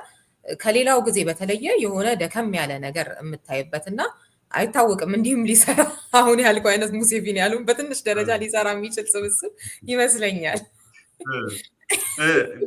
እሱ እንደ ብልጽግና በቅርጽ ደረጃ ቅርጽ አልባ ነው ብልጽግና ቅርጽ አልባ ነው እንዲሁም ደግሞ እስከዛሬ ማለት ነው ቅርጽ ገና ለመያዝ እየጣረን ያለው ሁለተኛ ደግሞ አቋም አልባም ነው አቋም አልባ ሆኖም እንኳን አይጠቀሙ አንዱ መድረክ እኮ በጣም የሚያናድደኝና የሚያበሳጨኝ ብልጽግና ላይ ብዙ ፖይንት ስኮር ማድረግ ሲችሉ ሳያረጉ የሚወጡ የተከራካሪዎች ሲኖሩ በማየቴም ነው አንዱ ቅድም ያለፍነው ነገር ብልጽግና እኮ በአንድ ነገር ላይ አቋም ይዞ አያውቅም ሪዮትን አምስቱን ክርክር አይቻለሁ ስለ ፌዴራሊዝም ስትጠይቂው ምኑን ነው የሚቀየረው ስትይ ወደፊት ህዝቡ ይወስናል ይልሻል አቋም አይዝም የወደብ ላይ ይጠይቃል አሁን ከዚህ ሲወጣ ስለ ወደብ ነው የሚያወሩት በኢቲቪ ሲወጡ ክርክር ላይ ሲጠየቁ ግን አቋም አይላዙም ስለ ወደብ እንኳን ያኔ ከሌላው ነጥቀው ለብቻቸው የሚጠቀሙበትን ይሄን አቋማችን ይሄንን ሰጠን ይሄንን እንቀበላለን በዚህ ጊዜ እናመጣለን በዚህ መንገድ እናመጣለን የሚሉ አቋም አይዙ ብልጽግና በአምስቱም ክርክር በአንዳች ነገር አቋም ያያዘ ብቸኛ አቋሜ ብቸኛ ፍልስፍና አልባ መሆኔ ነው ርዕዮተ አልባ መሆኔ ነው አንቺ ማለት አይደለም ርዕዮተ ዓለም አልባ መሆኔ ነው ርዕዮተ ዓለም ማለት ነው አልባ መሆኔ ነው ብቸኛ አቋሜ አቋም አልባ መሆኔ ነው የሚለውን ነው አስገንዝቦን ያለፈው በነገራችን ላይ በዚህ ትክክል ነው በቅርጽና በዚህ በርዕዮተ ዓለም ደረጃ ካየ ነው እሱ ላይ ግን ቮት ላይ ለውጥ አያመጣም ርዕዮት አጠቃላይ የሆነ ለውጥ በጣም ልክ ነው እንደው ትንሽ እንደዚህ አይነት ነገሮች አሉ የሚለውን ለመጨመር ብዬ ነው እንጂ አጠቃላይ የሆነ ውጤት ለዋጭ ለውጥ አያመጣም ግን በየአካባቢው ቅድም ካልከው ከዘውግ ብሔርተኝነቱ ምናምንም አንጻር እዛው የመንግስት ቦታ ላይ ሆኖ ግን የሚደግፈው የየራሱ ታጣቂ ምናምን ይኖራል እንደዛም ሆኖ ግን ለውጥ ያመጣል ብዬ አላስብም እኔ በዛም ደረጃ እሱን ኤክስፕሌን ማድረግ ይፈልጋል ለምንድነው ለውጥ የማያመጣ ኤሌክቶራል ፖለቲክስ ባህሪው ይለያያል ኤሌክቶራል ፖለቲክስ የምንለው የምርጫ ፖለቲካ ማለት ነው በሁለት መልኩ ይጠቅማሉ ቅድም ያልሻቸው ሰዎች በአክቲቪዝም እና በጦርነት ረገድ ብልጽግናን ያዳክማሉ በጦርነት እኮ ኢንፎርሜሽን ይሰጣሉ ለዛኛው ማሊያ ገልብጠው ይጫወታሉ እንደገና አክቲቪዝም ላይ ደግሞ ለማዳከም በሚዲያም በምንም መረጃ ይሰጣሉ ይሄንን ያደርጋሉ በግልጽ ያንንም ሲያዳክሙት ነው የቆዩት፣ ወደፊትም ያደርጋሉ። ምርጫ ላይ ሲሆን ኦልሬዲ ተመርጠዋል፣ እነማን እንደሚወዳደሩ ይታወቃል። ለምን እጩ ኦልሬዲ ተለይቷል። አንድ ያ እጩ ላይ በተቃራኒው ልትቀሰቅሻችም እንደ ብልጽግናም ነው የምትወዳደሪም፣ እንደ ብልጽግናም ነው የሚቆጣጠሩት። የሆነ ቦታ ሊተውልሽ ከፈለጉ እንደ ብልጽግና ነው የሚተውልሽ። ደግሞም ያደርጋሉ። ይሄ የሆነ ቦታ መተው ለነ ኢዜማ የተወሰነ ቦታ ይተዋሉ፣ ለነ አብን የተወሰነ ቦታ ይተዋሉ። ከብልጽግና ጋር ወዳጅ ለሆኑት የተወሰነ በድርጎ የሚሰጡ ነገሮች አሉ። ኦኬ ግን ኤሌክቶራል ፖለቲክስ ስላልሆነ አያመጣም ይሄኛው። ምክንያቱም ኦቨርኦል ኮሌክቲቭሊ ስለሆነ ካምፔን የሚደረገው ያም ደግሞ ለራሱ ጥቅም ብሎ ስለሆነ የሚወዳደረው እንደ ብልጽግናና እንደ ግለሰብ ወንበሩን ላለማጣት ነው የሚወዳደረው። ኤሌክቶራል ፖለቲክስ ላይ ለውጥ አያመጣም። በሌላ መልኩ ግን እንዳልችው ቅርጽ አልባ መሆኑ፣ ርዕዮተ ዓለም አልባ መሆኑ እንዲሁም ደግሞ ለአክቲቪዝም ለፖለቲካል አክቲቪዝም እና በተለይ ከጦርነት ከትጥቅ ትግል ጋር ተያይዞ ለዛ ለውጥ ሊያመጣ ይችላል ነው እኔ በዛ መልኩ ነው የማየው። በውጤት ደረጃ ሰው ምንድነው የምትጠብቀው? በዚህ በኩል መንግስትን የመቀየር በተናጠል የሚሆን ተሰባስበው የመቀየር ነገሩ ተስፋ የለኝም፣ ተስፋውም የለውም። ይሄንን ሁለተኛ ደግሞ ከፍተኛ ነጥብ ውጤት ያመጣሉ ወይ? ለምሳሌ 70-30 ብናረግ ምሳሌ ነው። መንግስት ከዚህ በፊት 90 ምናምን አለ ሲነቀንቅ የነበረው ልክ እንደ ጎበዝ ተማሪ በቃ ሚኒስትሪ 99-98 አመጣ ሲባል ነው ድሮ የምናጨበጭበው። ኢህአዴግ ብቻውን 99 ሲል ቆየ። በ90 ምናምን ጀመረና 100 ደፈነ የሆነ ሰው ብልጽግናም ተከተለና 97 ነጥብ ምናምን አመጣዋል። 97.4 ነው። አረ እንደውም ኢህአዴግ 99.6 ነው ምናምን ሁሉ አምጥቷል እኮ ኢህአዴግ። አረ 100 ደፈነን አሉ እንዴ ተቃዋሚዎች ሁሉ ለኛ ነው ያሳቃት እንትናን ማን ነበር? ሱዛን ራይስ ነው። ሱዛን ራይስ ነው። እሱ እዛ ደረጃ ደርሰው ነበር። አዎ ኢህአዴግ ህወሓት ተገንጥሎ ያደረገው ምርጫ ነበር አይደል? የጨረባ ምርጫ መቀሌ ላይ መስከረም 1 ላይ ያደረጉት መስከረም አይደለም ጳጉሜ 5 2012 ያደረጉት ማለት ነው፣ ከአዲስ ዓመት በፊት ያቺኛው። እዛ ላይ ስንት ነው ያመጡት መሰለህ? እነሱ 98.4 ነው ያመጡት። ብልጽግና ምን ቢያደርግ ጥሩ ነው ገልብጦ 97.4 ዳዘር ወይራ ያመጣው። ልዩነታቸው የ1% ነው ልዩነታቸው፣ 0 ፖይንት ምናምን ነው። አይገርምሽም? ብልጽግና ተዋግቶ ምርጫ አድርጎ ልዩነቱ ምርጫው ላይ የ1% ነው። ህወሓትም በኳሊቲ ደረጃ ማለት ነው ባቸው ምንም ለውጥ አልነበረውም። እና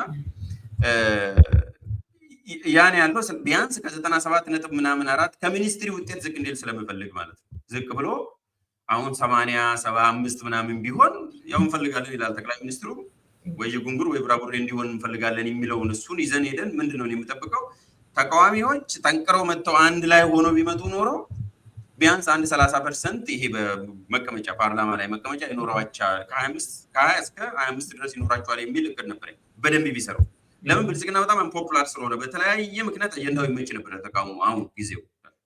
ያ ግን አንፎርቹኔትሊ አልሰሩም። ህዝብ ተስፋ የሚያደርገው ቅድም እንዳልኩሽ ጠንካራ ቅንጅት አልመጣም። የለም ያንቁመን ያለው የለም። በቃ አንፎርቹኔትሊ የለም፣ እየታየኝ አይደለም። ለእኔ ካልታየ ደግሞ ለሌላው በተለየ መልኩ ይታያል ብዬ አላስብም። ያኔ ደግሞ የነበረው አንድነት እንደምታውቁ ቅንጅቱ በአንድነት ላይ ነው እንደምታውቁ የአንድነት ኃይል ነው የነበረው። አሁን ደግሞ በዛ ልክ አልመጣም።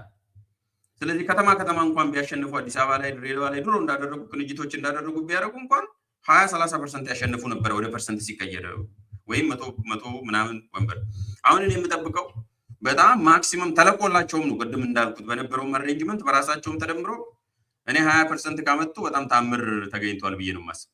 በቃ 20% ወደ እንትኑ ስቀይሪው ከ520% 100 ነው የሚሆነው አይደል? እንደዛ መሰለኝ። የ520% 100 አካባቢ ነው የሚሆነው። ተደማምሮ 100 ከመጣ እኔ በጣም ነው እልል ብዬ የማጨበጨበው ብቻ 100 ራሱ ከመጣ ወይም 20% ከመጣ 20%ን ተቃዋሚዎች ከያዙ ምንድነው የምንማረው? እኔ ሂደቱ መንግስትንም ሌሎቹን ተቃዋሚዎቹንም ለመረዳት የበለጠ ለመረዳት እነማን እንደሆኑ ለመረዳት እንድንጠቀምበት፣ ሁለተኛ የክርክር ባህልን ደግሞ ማላመድ፣ በዚህም እንደሚቻል ማላመድ የጠፍቶ ነበር መሀል ላይ ትንሽ ደግሞ ወደ ዲስኮርሱ ለመመለስ እና ዲስኮርሱን ትንሽ የተበከለውን ትንሽ መዓዛ እንዲኖረው ማድረግ። በዚህ ደረጃ ነው ኤክስፔክት የማደርገው። አንድ ምናልባት ቅድም አንስተሽ ያላነሳሁት ነገር በፍጥነት ላንሳ። ይሄ የሚያነውሩ ሰዎች ውጭ ሆነው እኔ ያልገባኝ ነገር የፖለቲካ ፓርቲ ለምንድን ነው የተቋቋመው? እየረሱት ነው መሰለኝ። የፖለቲካ ፓርቲ የተቋቋመው ምርጫ ውስጥ ገብቶ ለመወዳደር መሰለኝ፣ ተወዳድሮም ለማሸነፍ መሰለኝ። አላማውም እሱ ነው፣ ፍልስፍናውም እሱ ነው። የመኖሪያ ምክንያቱም ሪዝን ዲያትርም እሱ ነው።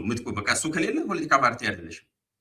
ስለዚህ የፖለቲካ ፓርቲ ሆኖ እንደ ፖለቲካ ምርጫ ውስጥ ይሳተፋል እንደ ፖለቲካ ይሰራል ብሎ መጠየቅ ራሱ እኔ በዚህ ልክ መነጋገር ያለብንም አይመስለኝም። ወይ እሱን ትተው አክቲቪስት ይሁኑ በግለሰብ ደረጃ። እኔ ለምሳሌ አክቲቪስት ነኝ። ለምሳሌ ብልጽግናም የሆነ ነገር አሻሽሎልኝ የሆነ ነገር ካደረገ ጥሩ ሰን አይ ውል ሙቭ ኦን ከወይ አክኖሌጅ አድርጌም ሳላረግም እኮና ሰጥቼ የለም። ለምሳሌ ኮንዶሚኒየም ላይ ችግር አለ የሚል ነገር እያነሳሁ ነው ያለሁት። እሱ ከተቀረፈ ምን ማድረግ አይ በቃ ተስተካከለ አይደለም ሞገስ መጥቶ አፍርሶ ኮንዶሚኒየም ይገንባ አይደለም። አክቲቪስት ስትሆኚ ማለት ነው። እሱ የአክቲቪስት ስራ ነው። ጫካ ያሉት የራሳቸው ስራ አላቸው። ምርጫ የፖለቲካ ፓርቲ የተባሉት ግን ምርጫ ላይ መሳተፍ ሚኒመም ሪኳየርመንቱ ነው አንድ የሚያነቡ። ሁለተኛ ምርጫ ውስጥ ያሉ ሰዎች ቦይኮት ያደርጉ የሚል ነገር በወዳጆቻችንም የሚነሳ ነው። ለምሳሌ በአቶ ልደቱ ራሱ ቦይኮት እያደረግሽ ከወዲሁ ቦይኮት ልናደርግ ነው የምንሳተፈው ብለሽ ለህዝቡ እየነገርሽ ህዝቡ በምናምኖ ነው ምርጫ አንቺን ለመምረጥ ወይም ያን ፓርቲ ለመምረጥ የሚመጣው ሪዮት አሉ። አሁን ለምሳሌ ያፓ እና ቅንጅቱ እሱን ነው እያደረገ ያለው እና ከነሱ ሰዎች ጋርም እየተነጋገርኩ ነበር። ምንኛ ነው ይሄ 2 ወር እየቀረ እኔ ቦይኮት እያደረኩ ነው እኔ እንትን አድርጎ አላምንበትም ብቻ እስቲ ልሞክረው እንትን ላደርግ ላጃከም ነው ተብሎ ምርጫው ሳይካሄድም ምርጫው ሳይገባም ይሄንን ደግሞ መንግስት በደንብ አድርጎ ነው የሚጠቀምበት። መጨረሻ ላይ ቦይኮት ቢያደርጉም የዓለም አቀፉ ማህበረሰብ ይኸው ስላልቻሉ ነው የሚልሽ። መንግስት ምን ብሎ ነው የሚጠቀመው? ምን ብሎ ነው የሚነሳው? ፕሮፓጋንዳ ከወዲሁ የሚታየው ስላልቻሉ ነው እንደማይሸነፉ ስለሚያውቁ ነው የሚልሽ። ምንም የሚመጣ የተለየ ነገር የለም። በቃ አዩ ህዝቡ እንደተፋቸው ስላወቁ ህዝቡ እንደማይደግፋቸው ድምጽም እንደማይኖራቸው እንደማያሸንፉና እድል እንደሌላቸው ስላወቁ ነው they just chicken out ነው የሚሉሽ ሪዮት። ቦይኮት እንኳን ነው በልብሽ ይዘሽ ቦይኮት ታደርጋለሽ እንጂ በዚህ ላብቃ እንደው ማድረግ እንኳን ብፈልግ ማንንም ቡድን ይሁን ማለት ነው የሀፓን ለምሳሌ ስለወሰድኩ ኦፊሻሊ ስለጻፈው ነው እንጂ ከወዲሁ ቦይኮት አደርጋለሁ ብሎ እየነገርሽ እንዴ ሰው ድምጽውን እኮ እየበተንሽ ፖቴንሻል ድምጽ ነው ኦልሬዲ እየበተንሽ ነው ያለሽ። ምክንያቱም ወደ ምርጫ አልገባም እያልሽ እኮ ነው። ወደ ምርጫ የማይገባውን ሰው ለምንድን ነው ሰው የሚመርጠው? ለምን ነው የምዘጋጀው? እኔ ድምጼን እኮ ለመስጠት ስዘጋጀ ካርድ አወጣ የለ ካርድ ሳወጣ እኮ ኦልሞስት ሞር ኦር ለስ አውቃለሁ አይደል ማን እንደምመርጥ ያኔ ከላይ እመርጣለሁ ብዬ ነው የምዘጋጀው። አይ እኔ ምርጫውን አላምንበትም ሂደቱን ዲስረፕት ለማድረግ ለመረበሽ ወይም ዲስረፕት ለማድረግ ነው የምጠቀምበት ካልሽ ደን እሱ ለምርጫ አይበቃም ማለት ለድምጽ አይበቃም ለዛ ልሰጫችም እና እንደዚህ አይነት ነገር ላይ መጠንቀቅ ያስፈልጋል። ሰው የቦይኮት ፖለቲካ በውጤትም ለውጥ ያመጣል ብዬ አላስብም። ይሄንን በግልጽ ልናገር ሪዮት አንቺ ጋር ለውጥ ያመጣል ብዬ አላስብም። the world will move on it will move on without you እደግመዋለሁ። ዓለም ያላንተ ያላንቺ ያለናንተ ይቀጥላል። 2013 ላይም አይተናል። ይሄ የበለጠ እንደውም የቦይኮት ፖለቲካ ለመንግስት የበለጠ ነው የሚጠቅመው። መጨረሻ ላይ ብትወጡም ምርጫው አንደኛ ነው ብሎ አጨብጭቦ ከመንግስት ጋር አጨብጭቦ የሚሄድ ደግሞ በብዙ ቁጥር አለ። and ኢትዮጵያ the land of 1000 parties ብዬ ነው የምገልጸው። ብዙ ፓርቲዎች በዛ መልኩ መታየት ነው ያለበት። ከምርጫ ጋርም ተያይዞ ሪዮት ሌሎች ጥያቄዎች ካለሽ መጠየቅ ትችላለሽ። እኔ በዚህ በኩል አብቻለሁ የኛው። እሺ አዎ ብንወያይባቸው መፈልጋቸው የተለያዩ ነጥቦች አሉ፣ ግን በሌላ ጊዜ ደግሞ እንመለስባቸው መሰለኝ። ለዛሬው ግን እጅግ በጣም ነው የማመሰግነው ሞገስ፣ ቆንጆ ጊዜ ነበረ። እንደው ሳልል ባላልፈው የምትለው ነጥብ ካለ ግን እሱን ጨምርልን። እሺ በጣም አመሰግናለሁ። እኔም እንደምታውቂው ብዙ ጊዜ ሌላ ቦታ አታይኝም፣ አልፎ አልፎ እዚሁ ነው የምንገናኘው። ምክንያትም አለው እዚህ የምመጣው ማለት ብዙ ሚዲያ ጋር አታገኘኝም። በምክንያትም ነው ያንን የማደርገው። አንደኛ የሀሳብ ክርክርም ውይይትም ክርክርም ቢኖረው ፎርዛት ማተር ምንም ችግር የለብኝም። መደበኛ ስራዬም ነው ሙያም ነው የሰለጠንኩበትም ነው። ኢቭን ክርክርም ቢሆን ሙግትም ቢሆን የምመርጠው በጣም ፕሮፌሽናል የሆነ ሀሳብ የሚንሸራሸርበት መድረክ መሆን ስላለበት ነው። ምክንያቱም ዋጋ ሊኖረው ይገባል። ውሎዬ ወይም አዳሬ ወይም ቆይታዬ ዋጋ ሊኖረው ይገባል ብዬ ስለማስብ ነው። ከዛ ውስጥ የምንጊዜ ሚዲያ በዛ መልክ ስለተዘጋጀና ያንን ቀለም ሳይለቅ ስላስቀጠላችሁ ደጋግሜ መምጣቴ ምክንያቱም ምስጢሩ እሱ ነውና በዚሁ ቀጥሉ የሚል ነው። አንዱ ይሄ ነው፣ በርቱ። ሁለተኛ ደግሞ ቻሌንጅም አለው። እንዲሁ ዝም ብሎ አልጋ ባልጋ አይደለምና አሁን ያለው ሁኔታ ፖለቲካው በሶስት ቡድን ተነጥቀናል። ዲስኮርሱ ማለት ነው፣ ፖለቲካው ሳይሆን ዲስኮርሱ።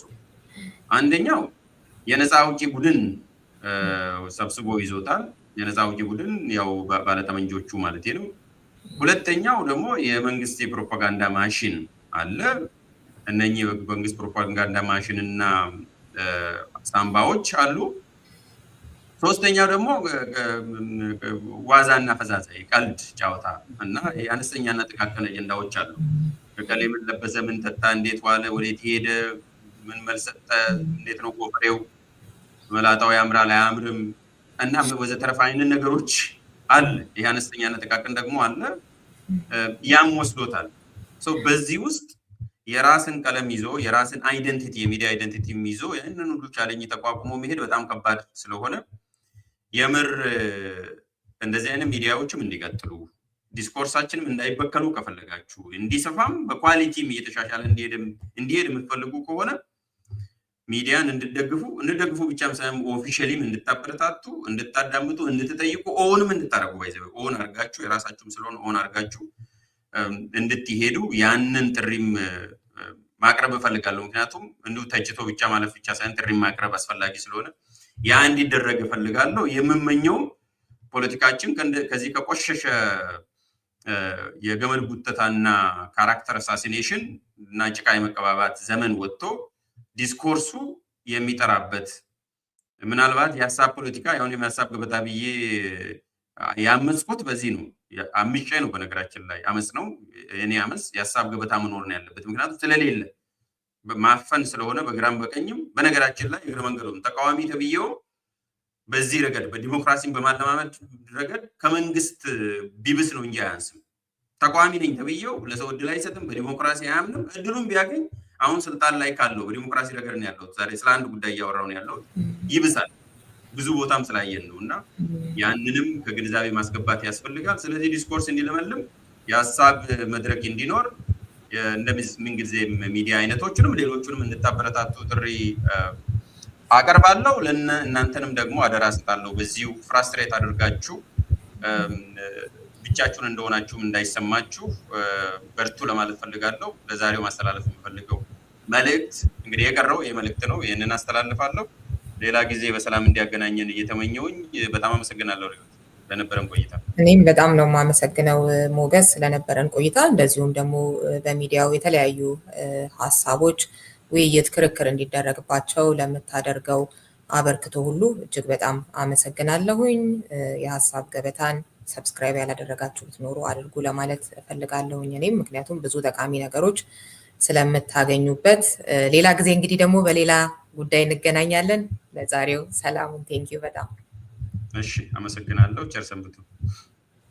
አድማጭ ተመልካቾቻችን ከሞገስ ዘውዱ ጋር የነበረኝ ቆይታ ይሄንን ይመስል ነበር። በሌላ ፕሮግራም ደግሞ ከሌላ እንግዳ ጋር ቆያችኋለሁኝ። እስከዚያው ሰላም ሁኑ። ምንጊዜም ሚዲያ የዕለቱ ጉዳይ ከመጽሐፍት ገበታ፣ ከአድማጮች መድረክ መስታወት፣ የቅዳሜ ወጎችና የተወልደ እንግዳ መደበኛ ዝግጅቶቻችን ናቸው። 703 475 6309 ስልካችን፣ ምንጊዜም ሚዲያ @gmail.com የኢሜል አድራሻችን ነው። ሰብስክራይብ በማድረግ ቤተሰብ ይሁኑ። ምንጊዜም ኢትዮጵያ።